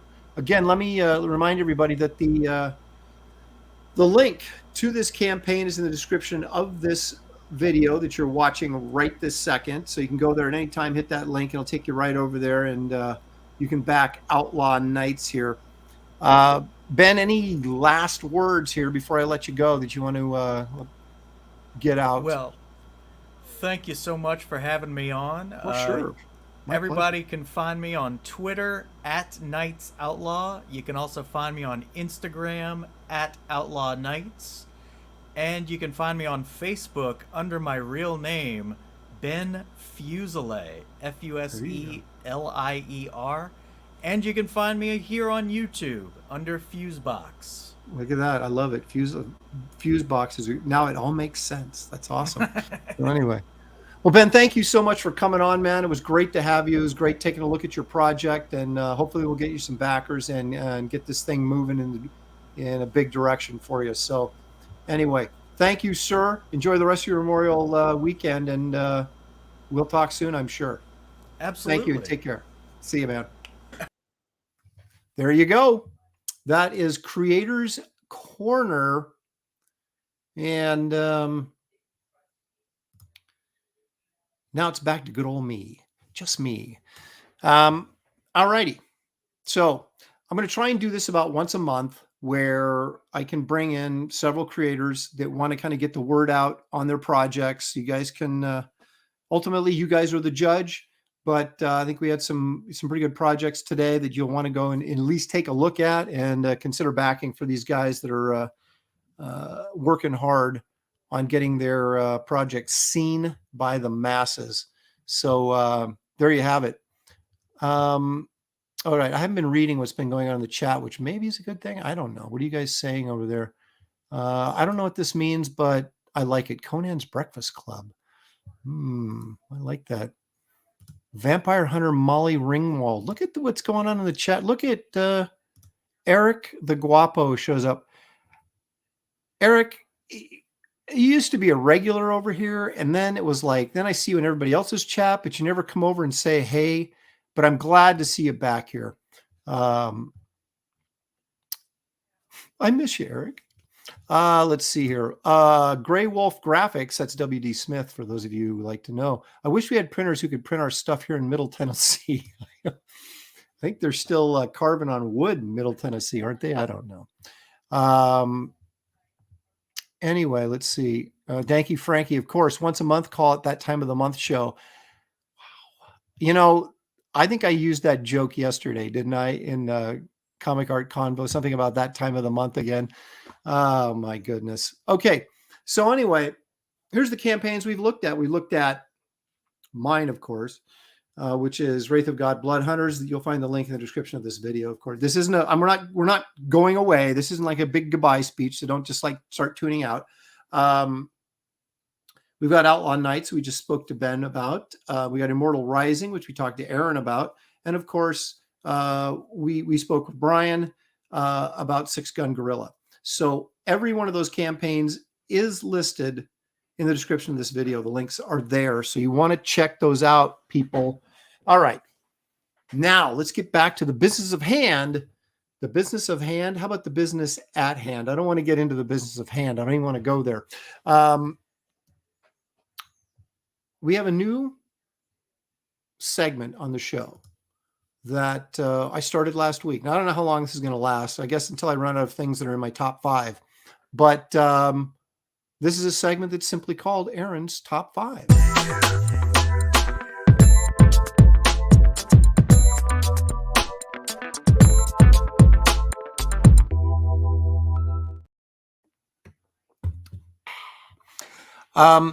Okay, so if you didn't join me last week, shame on you. But if you didn't join me last week, here's the deal. I started thinking it was about time that I did like a top 5 comic list, right? Or comic artists list. And I thought, what does that really mean? Can you just say top 5 comic book artists? Well, there's so many variables that go into making a good comic book artist that's like, maybe I should kind of break this up a little bit and treat different people in different groups, because they really are. There's so much. It's not like the good old days. When I say the good old days, I mean like when I was a kid, where everybody sort of drew in a house style and there was very little differentiating one artist from another. I mean, if you were really into the books, you knew the difference. But as just a casual reader, you might pick up a comic book and say, well, Jim Apato's The Spectre doesn't look all that different than Neil Adams' Batman. That looks all that different than John Byrne's X-Men or Avengers or whatever. But we've seen a little bit in the 70s during what I could consider the 70s Renaissance. And then again in the 90s and into modern times, we're seeing more guys that are basing their careers more on their illustrative quality and their ability to draw really, really well. And them being comic book artists becomes secondary almost to the craft of drawing itself. And there are guys that fit in that category. And then there's guys that fit, as we did last week, just storytellers that are just like, their focus is on telling you the story in the most interesting and innovative way possible. Today, we're going to look at my top 5 illustrators in comics. Okay, these are people I wouldn't necessarily say are comic book artists, even though in the pure sense of the word they are, because they're drawing comic books. But they're guys that I think focus more on the illustrative quality of the images they're putting in the book than they do anything else. All right, or perhaps maybe have the most innate drawing ability or developed talent. So this is, again, very subjective, and so you can take it with a grain of salt, or you can look at me and say, Aaron has so much wisdom, I should listen to what he says.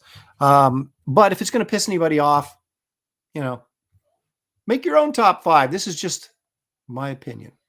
But I do have reasons for all of it. So let's take a look at this right now. Okay, so we're going to start. This was really hard. The top 3 wasn't that hard, but the next bunch beyond that was difficult. But I'm going to say my number 5, I'm going to go with, you would have think I would have this decided. I did, but I'm going to go with Barry Smith. Barry Smith is somebody I would not just call a comic book artist. I would call him a comic book illustrator, or an artist that illustrates comics. That's kind of how I would look at it. And you see guys in the background there like Frank Bruner and Stranko and Neil Adams and guys like that are very well could be on this list, or if they're not, they might have been. So, there is guys that could fit into this category. But the thing I like about Barry Smith is his level of detail in the comics was, at the time, we're talking, he started Conan in 1970 and went through issue 24. And if you look at issue 24, which was the second appearance of Red Sonja, he inked that issue himself. It's, I believe, the only issue in that run that he inked himself. And it is mind-bending. If you can pick up Conan 24, do it just to look at the artwork.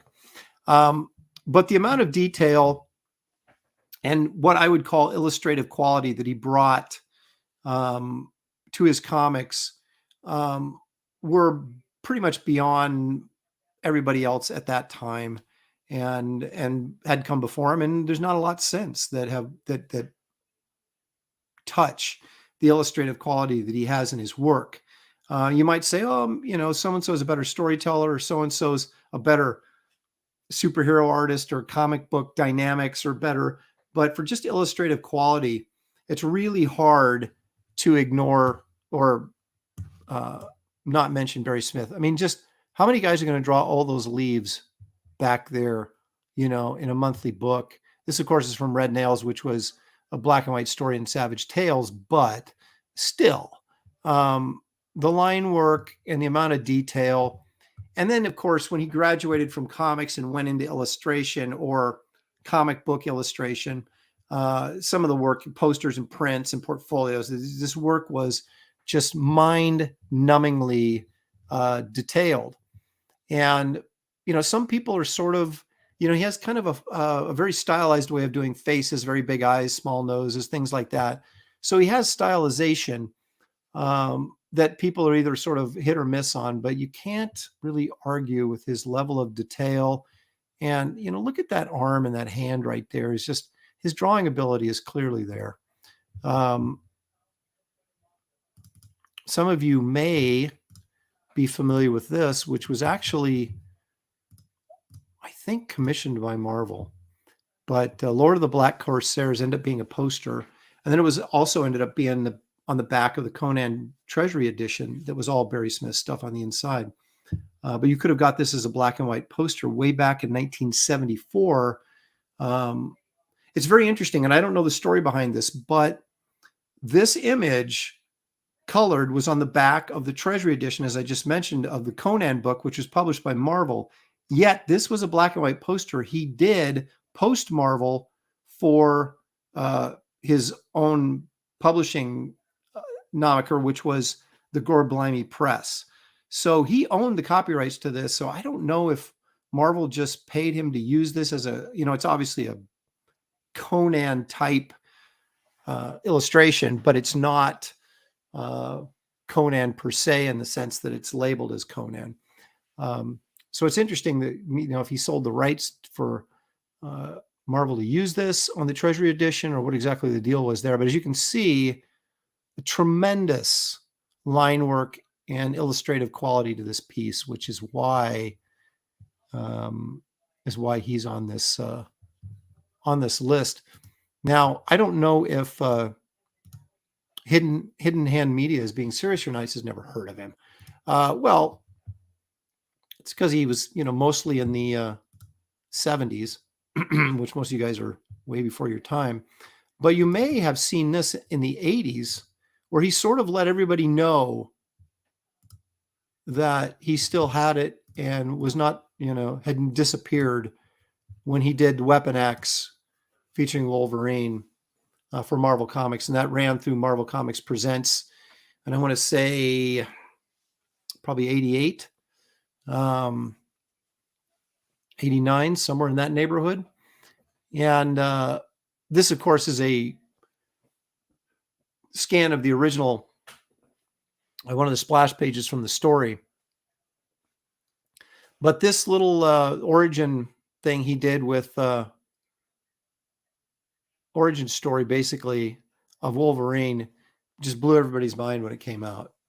They're like, wow, the guy that did Conan, 15 years ago is still kicking butt. And he really did on this series.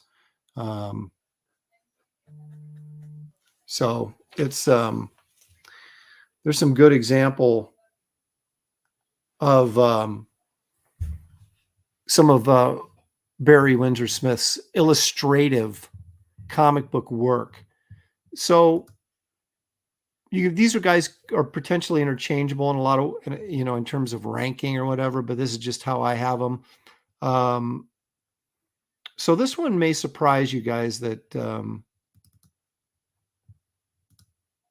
that he's as low on this list, but I will tell you why in a minute. At number 4, let me try that again. At number 4, that's right, my good friend Bernie Wrightson, who never remembered me after going to dinner with him and meeting him several times. Oh, don't get me started. I'm going to cry. We all look at Wrightson, I think, more as an illustrator simply because of the Frankenstein book, right? Which was, some just fantastic illustration work. This is from where he did his best comic book work was for Warren Magazine and Creepy and Eerie. This is the Pepper Lake Monster, which I think that's the name of the story. I think was in Eerie. I can't remember which issue number it was, but I bet Marcus Killigrew knows.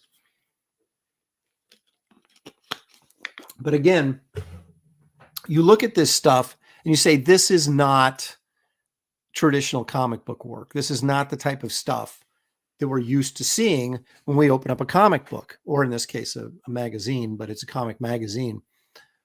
These were guys that were putting in a ton of work that they really weren't getting paid to do. And, but they were so in love with the medium and with illustration that they couldn't just, at this stage in their careers, couldn't just hack it out. They're like, they were just bleeding all over the pages, and it showed. Cullen says a top 5 list without a countdown. Who's running this circus? That's a good idea. I should have prepared little like 5, 4, 3.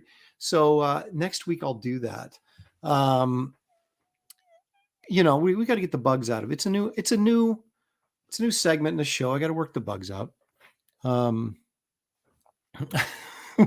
Taylor, I'm glad Aaron's not bitter about that. Of course, he's talking about Wrightson never remembering me. Marcus Killigrew, harkening back to Barry Smith, saying that Machine Man series he did with Herb Trimpe was great too. Indeed, it was. Prater 7, I just saw that they're reprinting Eerie and Creepy and soft cover. Yeah, Dark Horse did a Wrightson Warren storybook or reprint of all of Wrightson's work for Warren Publishing, which was Creepy and Eerie magazine several years ago that I have. It's pretty cool. But anyway, I mean, just the detail in the water. Look at this line work in here, and especially this, the cross hatching, which we're seeing a lot of in my Wraith of God books. And just look at that. I mean, this is stuff that's influenced by illustration, not by other comic book artists or comic book art. Let's take a look at a couple other pieces here. Now, granted, he did have for these Creepy and Eerie magazines, he did have a better page rate than what was being paid in comics at the time. And probably a little more time to work on this stuff than your average comic book artist. But, regardless, it's still tremendous artwork. Now, this is Gray Wash, and this is from the classic story, Jennifer. Really disturbing horror story.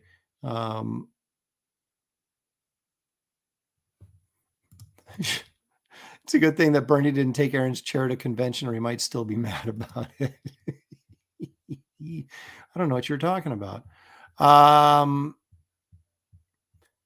No, I don't hold grudges. I'm like an elephant. I never forget, but I really don't hold grudges, especially if people, take my chair. Check this out. So this is Uncle Creepy kind of woven into the tapestry of this tree. I mean, just the detail in here. I mean, this is freaking awesome. And so you're saying, okay, Aaron, well, if you love Wrightson so much and it's so awesome, why is he only number 4 on your list? Well, because Wrightson did one thing exceptionally well, and that was horror and fantasy. But he wasn't a great superhero artist, although he did a couple pictures of Superman that were memorable. And he did Batman in guest starred in Swamp Thing, and that was a tremendous depiction of Batman. I know he did Batman stuff later in his career, but I don't think it was the best Wrightson. And I only, focus on the best stuff he was doing. And so he really wasn't a superhero artist, and he didn't really have any sort of passion or interest in superheroes. So I'm not going to say lack of flexibility, but he was very genre specific. And, it was either fantasy, kind of sci-fi, monster horror, that kind of, and was exceptional at it. But I don't know how versatile you would say he was. And that may have just been because, he only had interest in certain things. But this was an intro page. A Creepy magazine, it was about 83, maybe 88, somewhere in the 80s, of Creepy magazine, where they did this all Mars issue, right? And so he did this intro. Of course, we're showing War of the Worlds, John Carter of Mars. This is the Martian Chronicles, would be my guess here. I'm not sure what this is from, with the little gremlins. But I've actually seen the original of this piece, and it was twice up, right? So it's magazine size to begin with, but then twice up from what would be a normal comic book size page. It was huge. And it was all done in grayscale like this. Yeah, pardon me, it was, oh God, was it color? It was. This was in color. It was a color piece, but they shot it because the interiors of the magazine were black and white. They shot it in gray, or they printed it in gray, but it was a color piece. And I'm going to say Albert Moy had it years ago at San Diego and wanted $10,000 for it 20 years ago. I can't imagine what this piece goes for now. But it was like $9,500 more than I had. So I could only just look at it and drool. But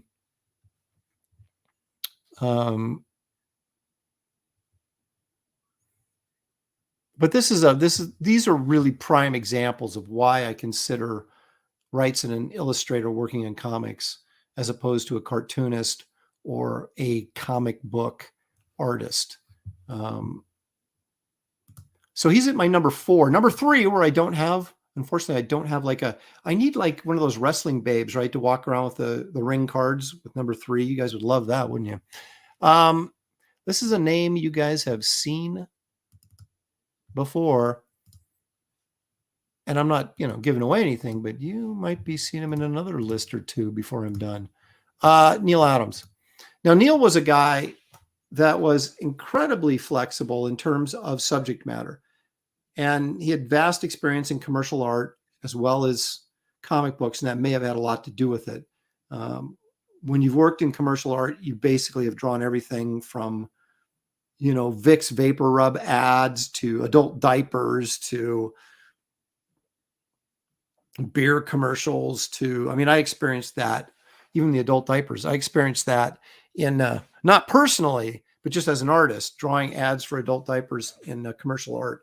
So it does kind of make you aware of, you need to develop the ability to be able to draw everything from, we did, when I was in Studio Source in the 90s, which was my studio with a bunch of other really talented guys in the Portland area, we actually took on commercial work. And there was a car dealership in the area called was it Ron Tonkin? And I can't even remember if that was Tonkin or not. But anyway, and we did ads, illustrations that were on the side of buses, advertising this car dealership.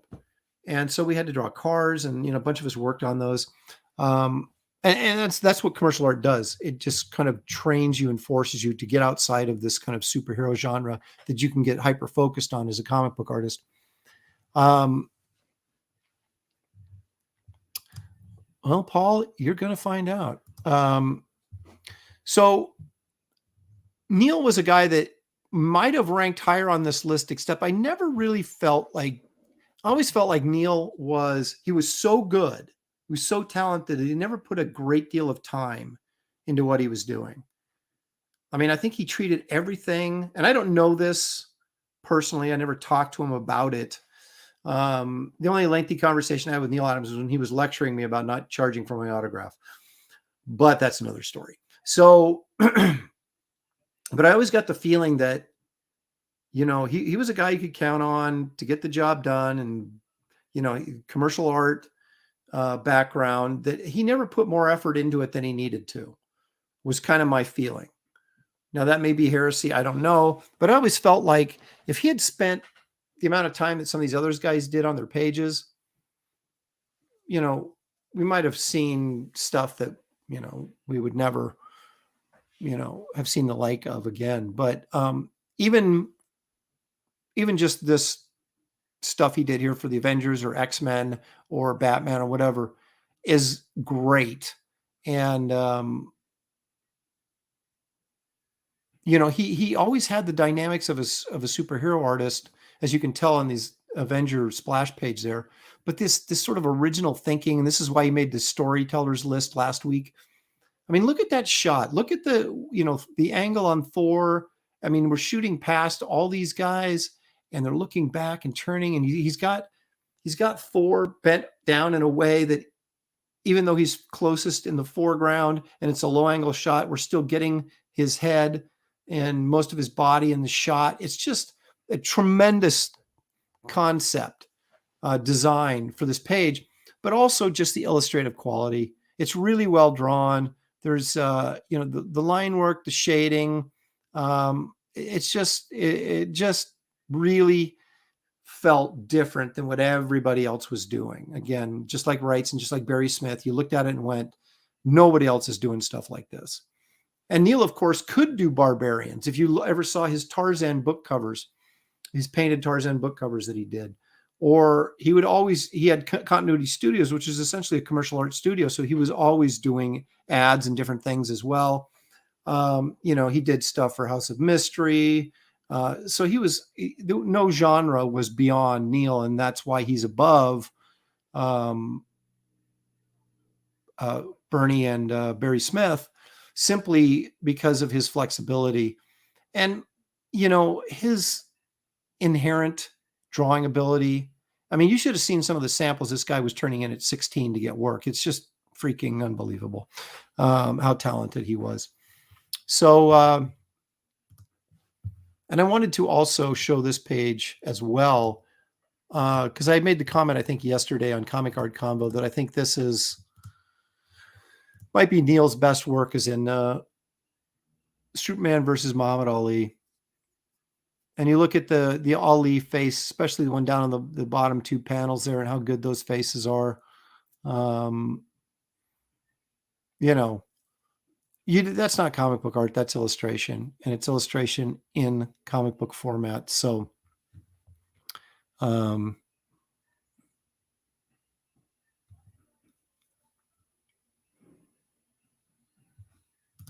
Taylor calling out the color mistakes on that Avengers page. Well, that was not an uncommon occurrence. Sometimes we get comic books, a Spider-Man comic. I remember a couple times where like the bottom half of his costume, his blue pants or whatever you want to call them, tights, were flesh colored a couple times in panels. And you're like, what the heck? Why is he swinging around with no pants on? But it did happen occasionally. Yeah, this was a Treasury edition that Neil did. But yeah, so you had Muhammad Ali fighting Superman for the fate of the galaxy hung in the balance. But just tremendous illustrative work, and I think that pretty much speaks for itself. Okay, so he was number 3 on my list. So now we've got the top 2. Let me break open a bottle and have a drink.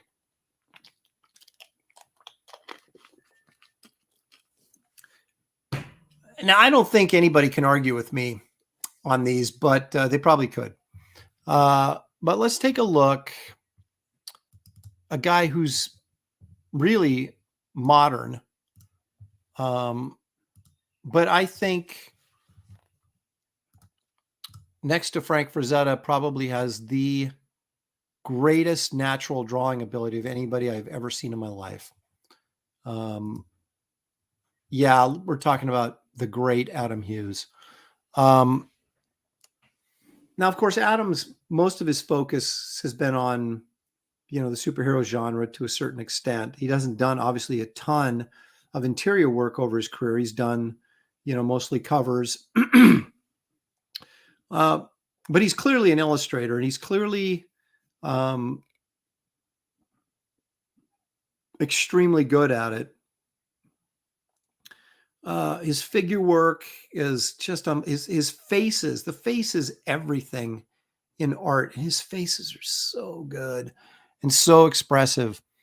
And he's one guy I've always just been in awe of his talent. There's other guys I look at, even someone as great as Neil Adams or Bernie Wrightson, Barry Smith, whatever, that you look at and say, if I worked really hard and really focused, I might be able to every once in a while hit at a peak, hit something, close to what those guys were doing. Adam has always intimidated me. I just felt like the guy was freaking next level. It's just, I don't know what to say. I mean, I'm just such a fan of his work, but the guy is brilliant. He's just incredible illustrator.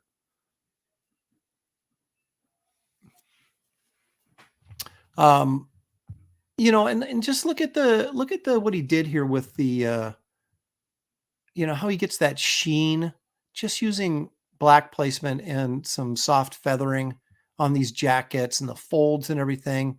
Now I know that Adam uses models here and there, probably more so on his cover work than he did on his interiors. I don't know to what extent, but his faces are just, dang, they're good. And the other thing about Adam is and this, you can say this about anybody. If you're going to throw around the word great, they have to be able to, you can't be great in a single genre. And although I'm just showing you superhero stuff, if you look at his Star Trek graphic novel, or he does monsters really, really well. He does,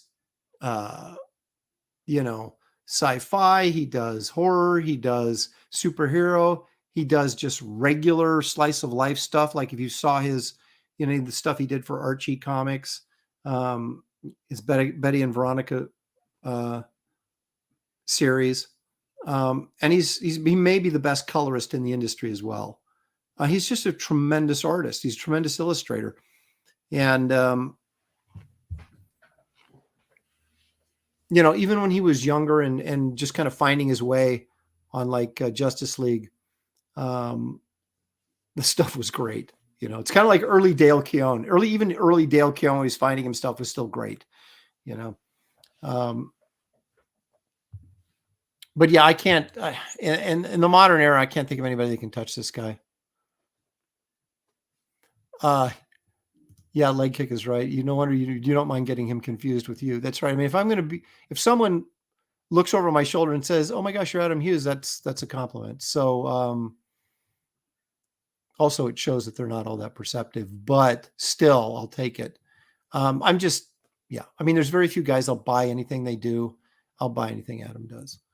And just to, where did I put that? There it is.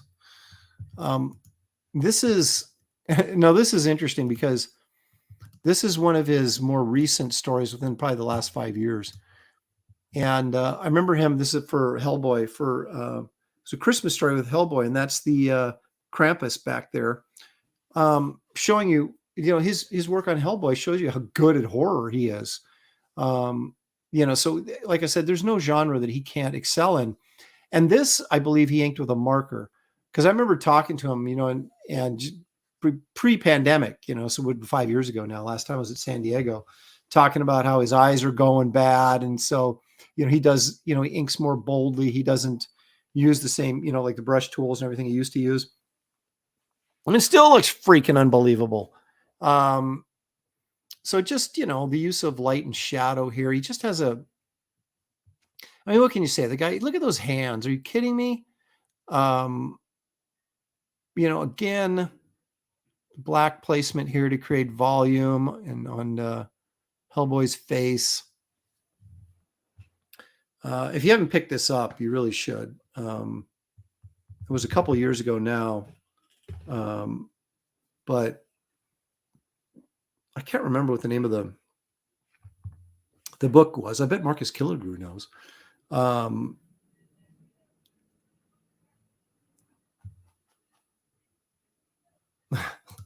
Leg kick says, it's not like you're in love with the guy. I am. Yeah, well, I mean, Adam brought the use of Copics to the rest of the comic book community. We're all like seeing this marker stuff he's doing. We're like, this is brilliant. What are you using? Oh, we're using Copic markers. So we all went out and bought and used Copic markers thinking, oh, no, it looks just like Adam Hughes. Yeah, well, not exactly. But he did sort of was the front runner and all that.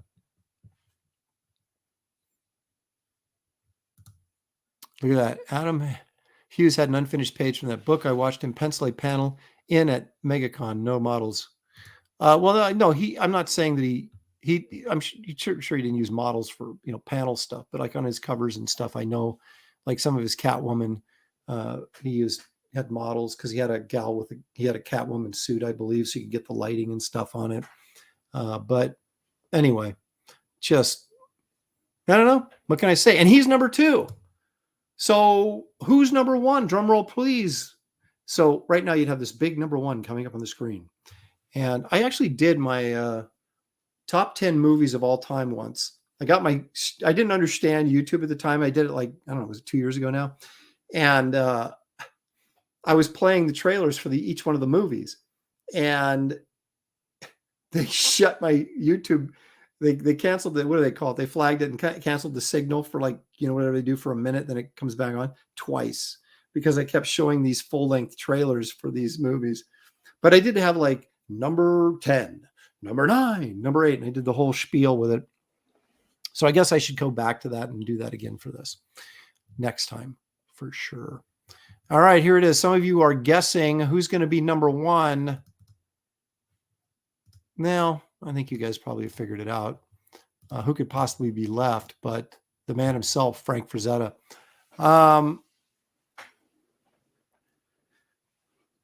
And the 3 guys that I think just had... Now, Frazetta, before I get to that, Frazetta's number 1 pick, they said, who do you think is close to you in ability or closest to you? He picked Wrightson, which I thought was really interesting. But for my money, guys with natural drawing ability, just born with more than the rest of us, Frazetta, Adam Hughes, and Neil Adams, And I say that because you take a look at what they were doing when they were teenagers. And it's just like, Judas Priest. Are you kidding me? Another couple guys, David Williams started working when he was 16, started working professionally. And Jerome Moore is another guy. I remember seeing his sample pages when he was 17 years old, and he posted them every once in a while on Facebook. And it's just, you got to be kidding me. They're so good. And unfortunately for us in the comic book world, Jerome and David spent a ton of time doing product art and doing animation work. Jerome still is. So there's not a lot of comic stuff out there because of that. But anyway, that's neither here nor there. We can talk about David on Graybeards. But anyway, if you look at the black placement here, look at these faces. That's Buster Crabbe right there, in case you were wondering. Look at the boldness of these shadows here, like on this dude's face in the last panel. Just the freaking drawing ability. And these are, Frazetta did his best comic work. Now, of course, we all know about his painted covers and all that kind of stuff in illustration. But his best comic book work was in romance comics in the 50s. I mean, the stuff he was doing was just remarkable. And we're going to take a look at a couple more pages here, just because I love it so much. So you got the babe. Look at the hair. There's not like the hair is like a mass, but it has life. It has body. She has a body, but take a look. Like this shot right here. This is a hard angle to get right on this guy's, and he just nails it. Look at these faces. They're so good. And especially if you look at them during the 50s, nobody was drawn like this in comic books. Nobody was. Look at these guys. Look at that face right there. It's incredible. You got all these girls back here stretching and getting ready for their big scene or whatever. This guy's face. Look at the figure work and the sense of motion here. Just tremendous.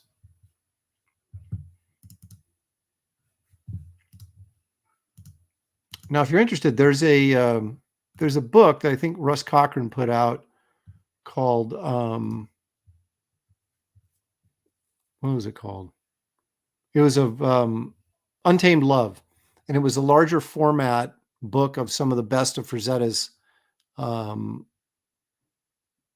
romance stuff, all in black and white like this.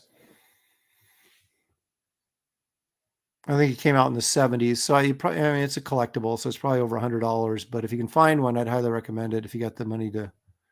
Look at this statue. What the heck is this right here in the background of this guy's dressing room? I mean, if you walked into like some sort of like unique import store and they had this statue, you'd have to buy it, wouldn't you? I mean, it's like, I don't know what this is, but it's freaking incredible. Again, take a look at this right here. That is a very tough angle to draw a head from and make it look good. Of course, he got it. These faces here, the deep shadows, the body language as he grabs her shoulders, and I love you, but you make me nervous. So anyway, Frazetta's my man. He always has been my man, and he's really the guy that inspired just about everybody from Wrightson to Mignola. So it's hard not to put him number one. But I think when it comes to just absolute drawing ability, I just don't know who can touch him. So like I said, I think Adam is the closest to it, and that's why Adam's number 2. We all stand on the shoulders of these giants like that. And that's where I go for inspiration. When I'm just not feeling it and like, I need to draw, but I go look at Frank Frazetta's stuff or, some good Wrightson, and it just pisses me off because I'm like, these guys are so good. And it doesn't depress me. It just sort of lights a fire under me thinking, okay, I got to lift my game. I got to raise my game here. And so anyway, those are my top 5 comic book illustrators, or illustrators who worked in comics. Might be a better way to put it. Next week, we're going to actually do my top 5 comic book artists. And there's an interesting phenomenon, because I was thinking about doing, and I still might do this. So there's like your 5 most popular comic book artists of all time, and then there's your 5 best comic book artists of all time. And they're not necessarily the same thing, at least not in my mind. But picking the 5 best that's super pardon me, the 5 most successful or biggest names, that's really subjective. Although I always like when people would ask me, who do you think is the biggest rock and roll band? Who would more people like, right? And I always think it's Pink Floyd. That more people would want to go see them than maybe the Stones or something like that. Although Stones fans may think I'm completely nuts. But so anyway, it's hard to say who's really the most popular or the biggest comic book artist of all time. But I may do that 5 anyway, or at least from what my perception of them is, before I do the 5 best comic book artists of all time. But that brings me to a thought here. Before we go to the cryptids, let me throw this out at you guys. I was thinking about this last night, and it's not like it's, this brilliant epiphany or anything, but I was going through watching some Instagram videos, which I always do. I seem like I wake up and I'm like, okay, I'm too tired to go back to sleep, but I'm not awake enough to actually crawl out of bed at this point. So I'll look at Instagram for a few minutes and look at some videos or whatever. And I saw this young woman, probably late 20s, maybe early 30s, but couldn't have been any older than that. She was playing the lead from Pink Floyd's Comfortably Numb, which by most objective standards is considered the best, if not one of the best. Let me try that again. One of the best, if not the best, lead guitar solos in rock history. Okay. Now, obviously that's debatable, but if you go through and look at top 10 lists, it's always on it. And most of the time it's number 1. And David Gilmour, of course, the lead guitarist for Pink Floyd, played it. So this woman, who I didn't have any idea who she was, she's playing this lead guitar part from Comfortably Numb and nailing it just perfect, right? And so I sat there and I thought, well, if she plays this as well as David Gilmour played it, well, then she's got to be just as great as David Gilmour, but she isn't, right? So what's the difference, right? Well, the difference is, and I applied this to comic books and other things as well. David Gilmour is considered, so I guess the question is, why is David Gilmour considered one of the greatest lead guitarists of all time, and this woman isn't? Well, I thought, well, I've looked at a couple other videos, and there's probably 1,000 people out there that can play that lead and play it exactly as David Gilmour played it. The difference is David Gilmour is the guy who wrote it. I assume he did. Maybe Waters wrote it, but I doubt it. I would assume that from what I know of rock and roll, that the lead guitarist would come in and put together. They may not have written a song, but they would probably put together the lead solo for the song. Not always, but so I'm going to make that assumption. And so again, so why are the most famous comic book artists guys like Frank Miller, right? I mean, if someone said, who is the most influential or most whatever comic book artist, you'd probably pick Frank Miller would be way, way up there, right? Why is Jack Kirby considered, so great? Is he the best illustrator in comics? No, he created everything. So it's like all the rest of us are drawing stuff that somebody else created, right? And so that's why it's so exciting to go and do new projects like Wraith of God. Well, now I'm drawing something I created, right? So now I'm putting it out there like Comfortably Numb and saying, where does this rank on the lead guitar solos?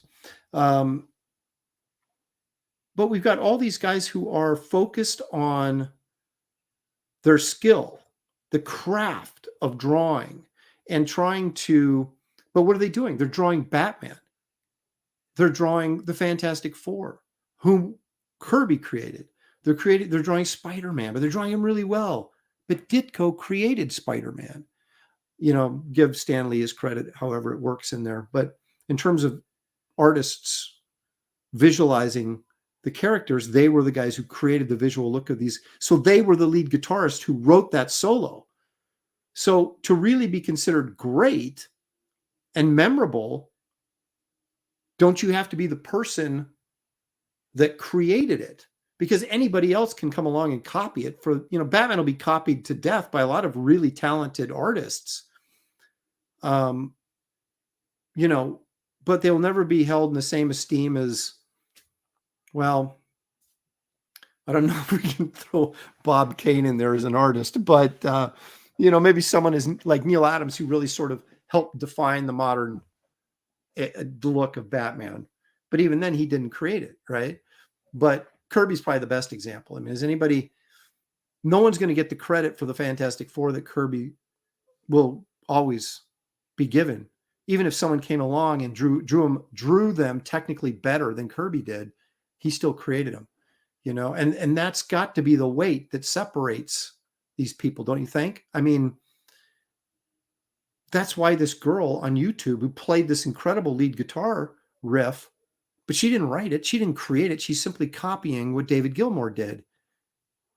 So even though you look at her and go, wow, she can really play the guitar, but you wouldn't put her in David Gilmour's class because she hasn't done what he's done. She hasn't created what he's created. And I guess, like I said, it's not an epiphany. I mean, it's kind of overstating the obvious, really, when you think about it. But that sort of came into my mind and kind of go, that's sort of the thing, right?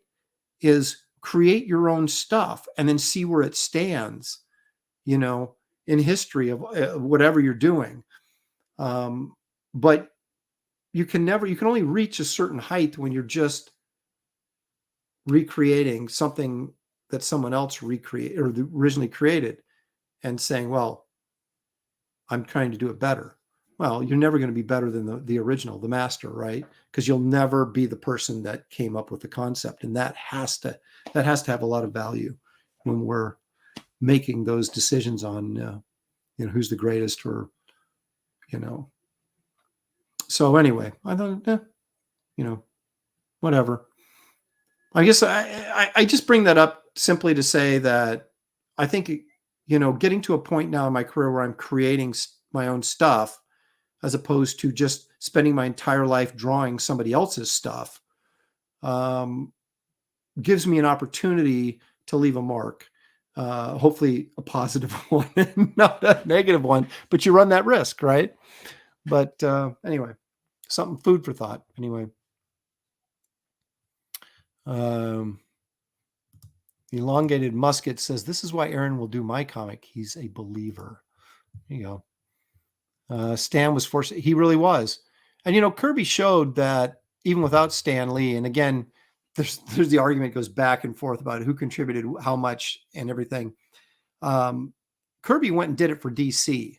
Now, they weren't the explosive successes that he had hoped for at the time, but all that New God stuff and the Demon and Commandy, these are Dark Side. Of course, that's New Gods, but all that stuff, for the most part, is as important to modern DC as what Kirby created for Marvel was to the Silver Age. It's just it's amazing, you know, what came out of that guy's brain.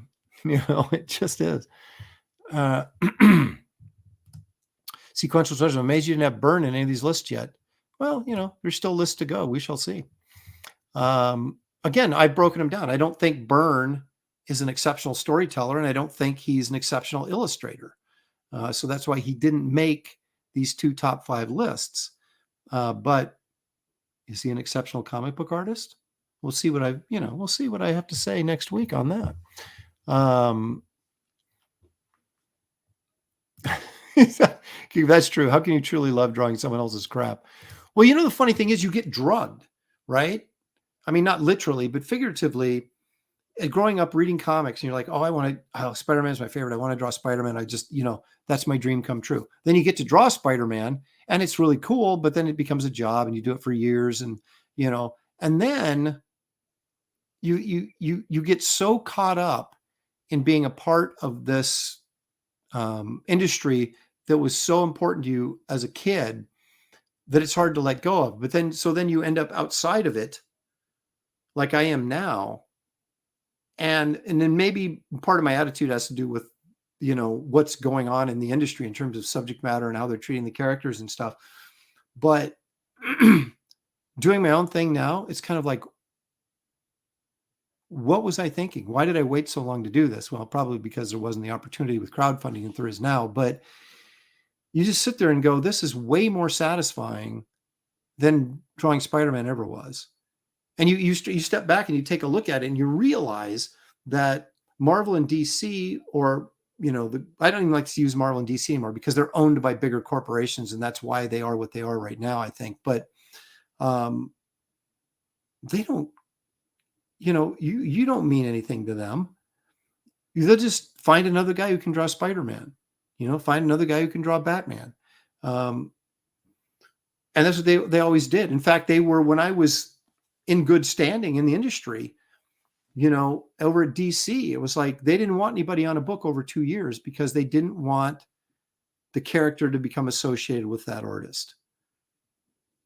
They wanted the character to be the driving force. So they would flip creative personnel every year and a half to 2 years. Like, oh, you've been on Wonder Woman too long. We need to replace you. I mean, that was literally what was said to me. You've been on Wonder Woman too long. We need to change it up. What do you want to do next? Kind of thing. And so I couldn't even sit there and go, no, I want to do Wonder Woman until I die, which I didn't. But if I had, it wouldn't have made any difference. I would have got moved. So the corporate viewpoint on how this stuff is made has nothing to do with art. And of course, us as being creative people or artists, it has everything to do with the art. So when you're able to actually separate yourself from that and start to work on your own stuff, automatically you think, why wasn't I doing this 20 years ago? Because this is where the real gratification is. So anyway, deep thoughts with Aaron Lopresti. One slick dude says, people are basically afraid of change, of rocking the boat. Then they finally do it. They can't believe they waited so long because it was so much better than they imagined it would be. That's exactly right. We all like to play it safe, right? Especially if you've got a paycheck coming in. You don't want to walk away from that, even if you're not necessarily happy with what you're working on. Has not Hughes's Hellboy story included in one of the trades? That's an excellent question. I don't know, probably, because Dark Horse does a good job of trading all of their stuff to hit that secondary market, because that's where they really make their money. So I'm sure it is.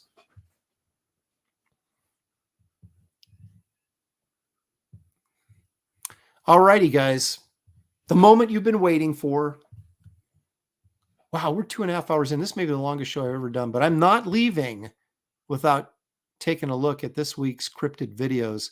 I've got some good ones, and I've got some, well, you'll see.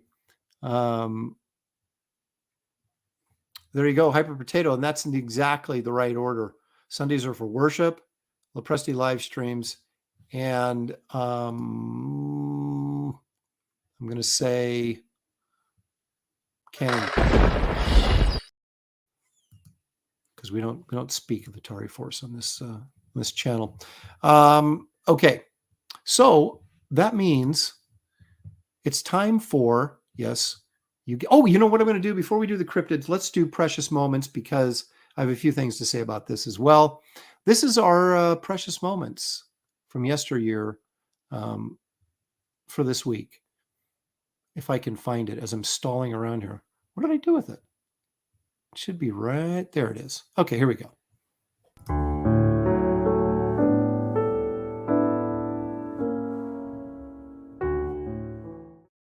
Sir, these lights keep blinking out of sequence, sir. What should we do about it, sir? Get them to blink in sequence. You, Rorschach, what do you got? well, we've run these tests, sir. Thank you, Rorschach. What do you make of these, Captain? It's a bird, it's a cow, it's a horse with a hat on. Sir, I pulled Ted Stryker's record. And? I don't think you're going to like it.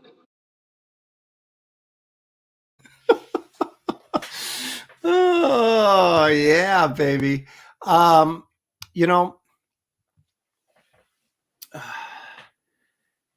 I was searching. I just felt like I needed some Shatner this week, and I was searching through. And whenever you search for Shatner on YouTube, you always find stuff that you can't believe.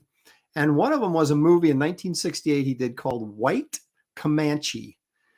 White Comanche. So, and in this movie, I watched part of the trailer. I would have loved to have shown it, but it's just there wasn't any like short segments in there that were I could use with because I can only run those about 20 some seconds or I'll get flagged. So he plays he plays twin brothers. Okay, so he has a dual role.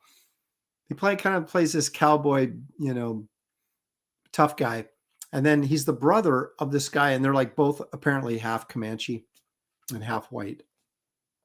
So his brother has chosen to live with the Comanches, but he's kind of a bad dude and he's causing trouble, attacking, the white man or whatever. And everybody always thinks it's the cowboy Shatner that's doing this because it's his twin brother, right? So it's causing him all kinds of trouble. So that is the conflict of the story. Man alive, was that good stuff. So Shatner speaking like an Indian, talking to himself as Shatner the cowboy.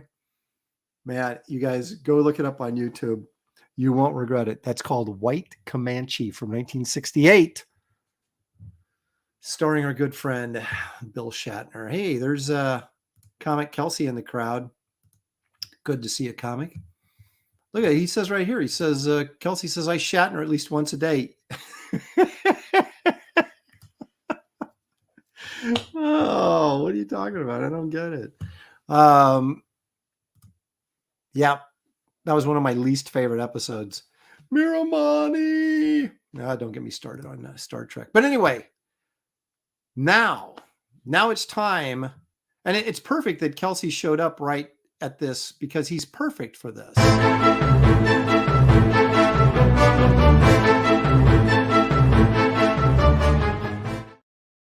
That's right. Another exciting, chilling episode of Not Finding Bigfoot. I've got I got actually a few videos to show today. So my first one actually is of our good friend Bigfoot. Shatner was in is that Carolina or Corolla? Shatner was on Corolla last week. I don't know what that means. Oh, Corolla, the comedian guy, right? Yeah, okay. That dude he's the same age as my mom. I think only a couple months apart. Okay, but enough about Shatner. Let's take a look at this chilling, well, not really, Bigfoot video here. It's getting harder and harder to find good Bigfoot videos because I've shown most of them. But this one was new to me. We'll turn off the volume and we'll take a look at allegedly this guy hiking sees Bigfoot. Yeah, ain't right there. They red circled him just for you. Is it Bigfoot? Is it Kelsey Shannon? This looks a little too dry to be Kelsey's neck of the wood. It'd be a little more swampy. Kelsey's would be more of a skunk ape than Bigfoot here. So I would say the first thing that I would say about this is that, yeah, it's probably pretty fake, but that's not a very big Bigfoot. He's not very big in stature. So it makes me think that maybe this is a medium foot. You want your guy in the gorilla suit to be a big dude because it kind of works better for the whole Bigfoot mystique. But it looks a little baggy. I don't know. Carefully walking down the slope so he doesn't slip and fall. I don't know. Yeah, Paul Taylor's got it. He's a biologist. He would know. He says Littlefoot. So there you go. I actually have a character called Little Bigfoot in my creatures book that I did 20 years ago, almost now. Wow. Yeah, I'm with Steve Larry here. Got to lumber a bit more. He looks like he's like an older gentleman trying not to fall in a monkey suit. Or he needs to be sort of lumbering and kind of feeling at home in the woods. These guys, yeah, he says that's so fake. That is to Bigfoot what Godzuki is to Godzilla. Fritzy Schnitzel says, you know, it's really Bigfoot because he is strolling casually. That's what Bigfooters do. They do. They're never in a hurry. Art of Roy saying Tenderfoot's more like it. Kelsey's a baby sass. Sheep Owner says it's Bin Laden. Yeah, I tell you. All right, now this, I had to stray from the woods and get out into the open water because I want to see, well, you know, I've exhausted most of the good Bigfoot videos. So let's go see if there's like any Loch Ness Monster or Ogopogo or any of these. There's lake monsters, there's legends of lake monsters practically in every body of water. So this, I believe, is Ogopogo. So this is a Canadian lake. This elderly couple. Now, I believe this is actual real footage. It's just a question of what exactly are we looking at here. But let's go ahead and see. There we go. What the heck is this right here? They're saying these are the horns, and you can see it's kind of like a dinosaur head here. There's the eyes, I guess, would be right there, just underneath the water when they're out fishing in their fishing boat. See, look at there. That's a reasonable couple. Look at they're saying it was this big, and I caught one. It was this big. So what are we to make of this? See, there's the eyes, I think, right there. Now, this ace reporter here from Global News, Sydney Morton, she's not sure what to make of it either. But they did ask an expert in this stuff, and I don't know how anybody's an expert in this stuff, but he basically thought it was a waterfowl of some sort. Now, I don't know if he thought it was, you know, is this like part of the feet, the webbed feet or something here that we're just not getting a good shot of, and it's upside down fishing or it's dead, floating in the water? I'm not sure, but that was his conclusion. This was not, in fact, Ogopogo, but instead was some sort of dead bird or water aquatic fowl. Doesn't that sound scientific? This is an aquatic fowl. So I don't know. Oh, I haven't shared the screen. Okay, yeah, well, I am, you know, let the boomer things go on. Okay, here we go. I'm sorry. There we go. There it is. Sorry. I'll run it again because it's too good not to. All right, so there we go. That's what I'm talking about. So here's the horns here. There's your dinosaur head dragon. Here's the old couple. See, it's like, there was my joke. I caught a fish this big. So anyway, I guess the eyes are here. There's ace reporter Sydney Morton. So now you guys are all cut up. Sorry about that. So yeah, I'm thinking the eyes maybe here and here. That, I don't think that's an eye. Snout. But anyway, the cryptozoologist expert was saying that he felt this was a waterfowl of some kind. Creative Face says it looks more like a fish. Abra's 2 cents says the couple looks legit. I agree. I think they did. I think they definitely took, this looks like a real photo. The problem is, what are we looking at, right? Paul Taylor saying it's definitely a dragon. Loch Ness, but this is in Lake Oingo Boingo or whatever it is in Canada. So Sea Wolf, perhaps that was wasn't that a television show? Sea Wolf? Is it the name of a sub or something? I don't know. There you go. Looks like a wolf. So an aquatic wolf maybe is what we're looking at here. I don't know, but there you go. I'll actually, okay, now this is interesting. I will show it. This is interesting. This is another lake monster. I can't remember where this was taken from, okay? Geek Avenger says, no horns in nature grow barbed. Well, could have been the legs of an upside down duck or something? I mean, I don't know. Brian Suddenly Old says it's swamp gas. Could be. Okay, to check this out. I mean, you can see the dinosaur head right here, right? This looks like a Jurassic Park action figure. And I thought, okay, did someone underwater take these photos and of an action figure or something and fuzz it up a little bit. But when we get to the actual live action video, it happens fast, but it's pretty interesting. So these guys are looking at the still photos. Now see, look at his jaws open right here. There's the teeth. Here's the first shot. I can't make heads or tails. It looks like an alien. There's a close-up of its face, which looks like a Skeksis now from right here. That looks like a Skeksis from Dark Crystal. Okay. So again, I'm not sure what I'm seeing here, but I guess the head. So there's the Skeksy head, right? Dinosaur raptor head. It almost looks like a tail there. There's the teeth that are open coming at you. That's pretty scary. Okay, so they go back over these still photos over and over and over again to kind of reinforce their point. And then at the end, they actually show the video that this was taken from. And the video is pretty good. It's just really, really quick. So let me fast forward here now that we've seen all these frozen photos a million times. Let's get to the payoff. Here it is. And it's dark too. So this isn't my screen. It's just dark. So here we go. Here comes the video. And watch it come out right here. Okay. So let's watch that again in slow-mo.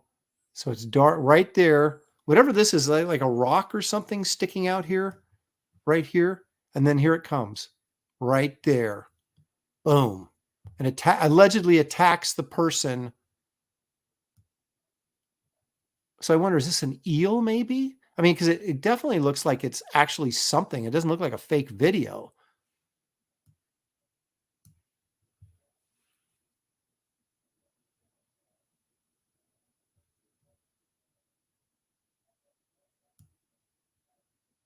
Let me see here one more time. As it comes out, there it is. And comes zooming right at her with the jaws open. This is in Lake Champlain.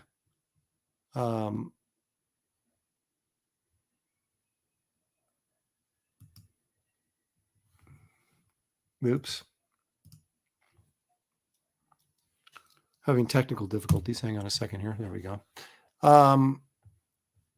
So I don't know. What do you guys think? A shrieking eel. That's from Princess Bride, isn't it? Looks like a sock. This is a movie. Oh, wait a minute. This is a movie, Aaron. Okay, what movie is it from? Probably from a low-budget movie. Is it really? Was I had? Or these guys were had. They did like this epic video on it. Zombie Boy says, totally real. Final Life says, nah, CGI from a movie. It's Sheila Alien's AI work. That I would believe. Never Ending Story says Art to Bear. Actually, Art was there when they first discovered the dinosaur, and so he would know. Says the head looks like a giant bird from the 50s movie, The Giant Claw. That sounds like a good one.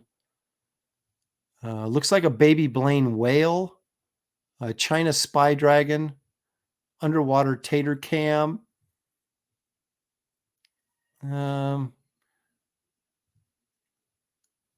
Shrieking eel. Yeah, it's supposedly Lake Champlain or whatever. We heard about you, Chief. You don't go in the water at all, do you? Nice hat, Harry. Of course, Citizen Ronan is quoting Jaws. Art to Bear says, that's real, baby. This is from Ice Cube's movie, Anaconda. They say the monster in Lake Champlain is called Champ. That makes sense. What does Paul have to say about this? He's a biologist. The long winding Lake Champlain sits primarily between New York and Vermont and stretches north into Quebec, where it drains into the Richelieu River and in turn the St. Lawrence River. There's a bunch of factoids from you. Don't ever say you didn't learn something on this show. Looks like a platypus. It's a diving goose. Let me say that. Fatal Life says, don't know, but it's too action oriented. So definite movie, probably a horror about the topic. Wouldn't surprise me. Oh, Paul Taylor says, I just copied that from the internet because I didn't know where Lake Champlain was. Well, at least he comes clean. All right. Well, there you go.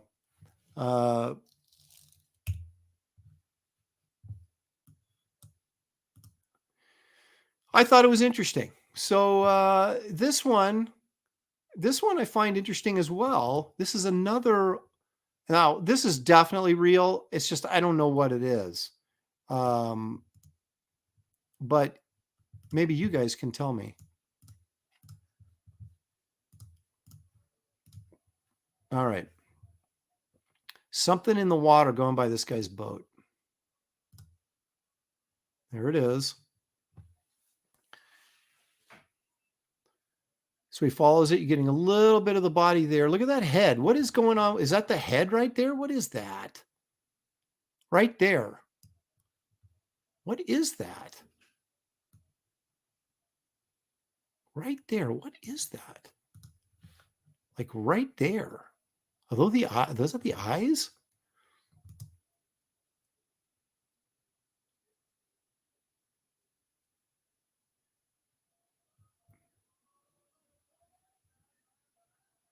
I think it surfaces again one more time here. I'm not sure where this is at. Looks like it could be outside of a nuclear power plant, so maybe it's some sort of mutated monster. There it goes again.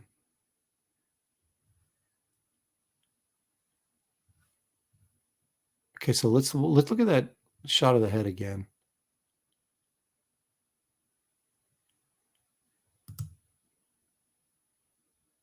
What is that? All right, let's see. What do you guys think? Lord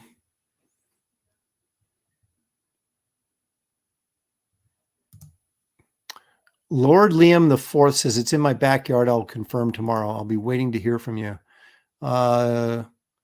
Sequential treasures of the shark and Jaws look more real than that thing does. He's not referring to this. He's referring to the previous video. Sheep Owner says, I got a bridge to sell you, Aaron. So you think this is fake too? Someone says gator. Could be a large snake. Gator or croc blowhole. Is that what that is? I guess it could be, right? Right here.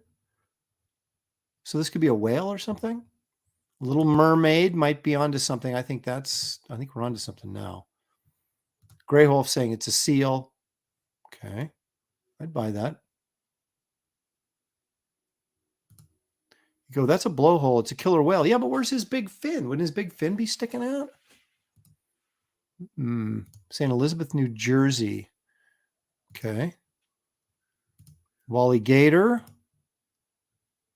Bub66 convinced it's a mutated gator. Well, it's from New Jersey, so that's very possible. Ellie Munoz says, now that's a Bigfoot. I like this. Snake Gator by Zombie Boy. Makes perfect sense to me. Probably a seal. Probably. They can get pretty good sized. One Slick Dude says it's an Arapaima gigas. In English, please. Of course, Chris Maycock is going with the obvious, the Loch Ness Monster. So all the way, if this is actually in New Jersey, that's quite a trouble for him. Hey, everybody, make sure you hit that like and subscribe as we're going through this. If you getting the urge. Okay, check this out. Now this one, this is a really crappy video, but aren't they all? Are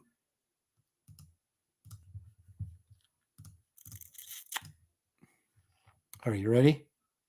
Crappy video, begin now.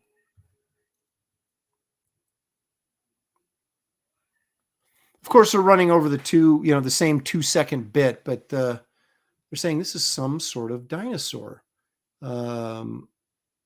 I'm saying it's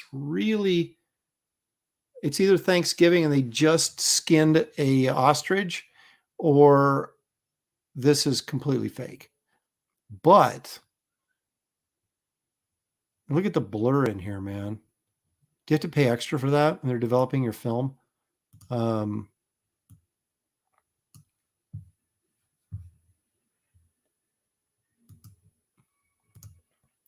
Paul Taylor for $10 Canadian. Thank you, Paul. I appreciate that very much. Says, interesting stream, Aaron. Have a good Memorial Day tomorrow. We do Remembrance Day on November 11th. Okay. Thank you, Paul. Appreciate you joining us and being with us here today. And thank you so much for the $10. And he is right.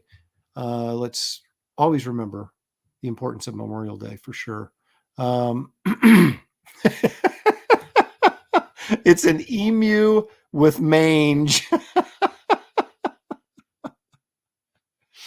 Blurred video of a roadrunner, ostrichosaur, footage from Jurassic Park.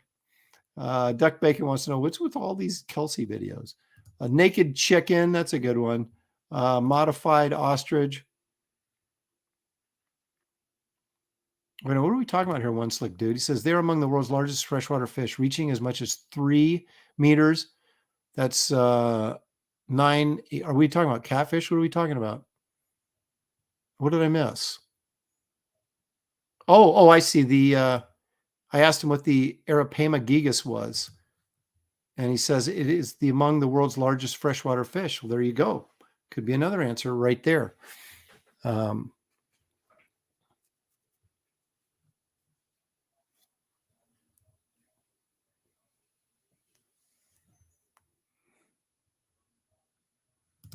Says, I saw this cooked up on a Mongolian YouTube channel. Well, I probably got it second, third, fourth hand. So, okay, now our last one, and you guys check this out and tell me what you think. This is definitely a real something. Now they claim, here's the problem, okay? This is from allegedly a lake in Maine, which I assume if it's a lake, it's got to be freshwater, but they found this giant crocodile allegedly in this lake in Maine, and it's 29 feet long. Now take a look at this video and tell me what you think, because the video itself looks legit. The question is the gator in the water actually legit? Because it's not moving. So check this out. Look at the diver right over here. Oh, we're going to get back to it. There's some guys coming swimming in. Okay, there's the diver right there for size reference. But see, it's not moving. And these guys swim in. So is it dead? Or is this just like the whole thing, a fake gator floating in there for this? Is this on a movie set, maybe? They got a line around the gator's neck. Is this like Lake Placid 3?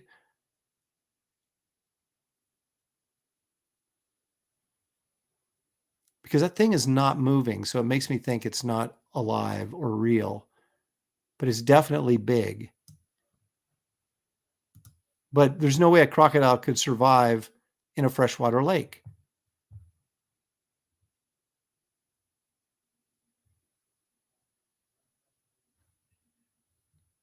Released pet croc, yeah. Even the released ones don't get that big. A kid's floaty, that's a pretty detailed floaty.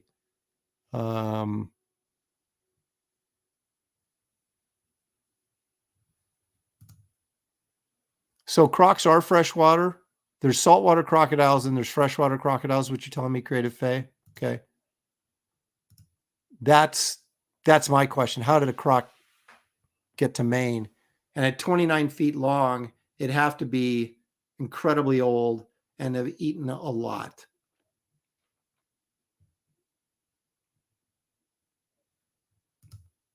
Big balloon, says Steve Lurie. Yeah, that's what I was going to say. Not enough food. Camouflage. Oh, wait a minute. Or the cold North American water. Right. Brian Smith says camouflage submarine. Stuffed croc they put into the lake to scare the tourists. Brian Suddenly Old is saying prop. I tend to agree simply because it's not moving at all. Now, Art of Roy says the tail and the head moved. Did it? Let me run this again.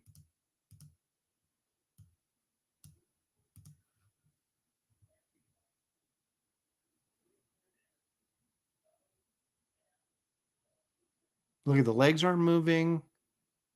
But I think they got a line around the head. See, they're touching it. It's not reacting.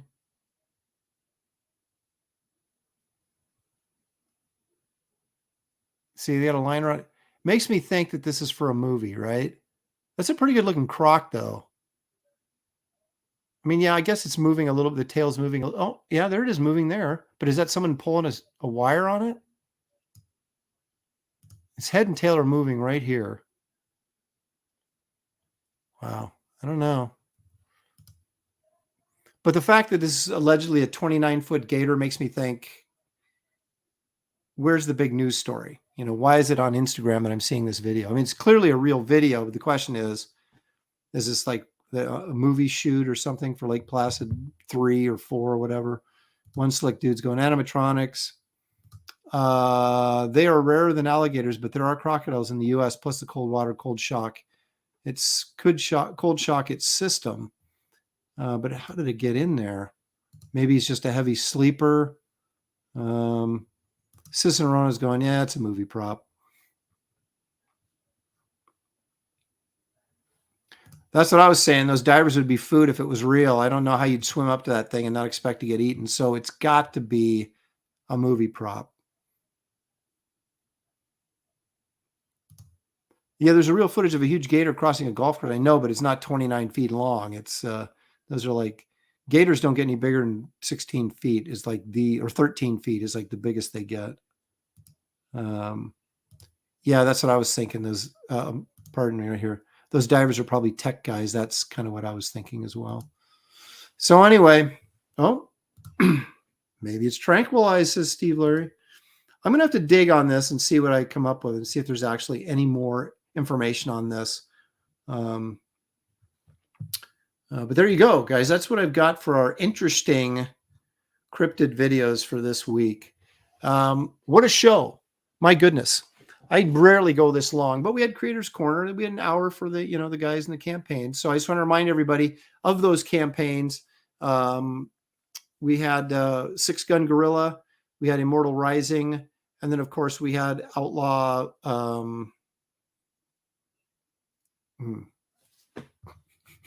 Oops. So anyway, all three of the campaigns, the links for those campaigns are in the description of this video, as well as my Wraith of God Blood Hunters campaign, which I'd all appreciate you backing. And if you haven't already, which I know many of you have, and I appreciate it very much. Thank you guys for joining me in the chat, for taking time out of what is no doubt a busy weekend for most people on Memorial Day. Let's all remember our veterans and stay safe. Have a good time. And you guys will be seeing you next week. Thank you again for joining me. I appreciate it. Couldn't do it without you. We'll see you next time right here on Aaron Live. And don't forget, Graybeard Studio, Wednesdays at 1 o'clock if you can make it Pacific time. Good night, everybody, and thank you. We'll see you soon.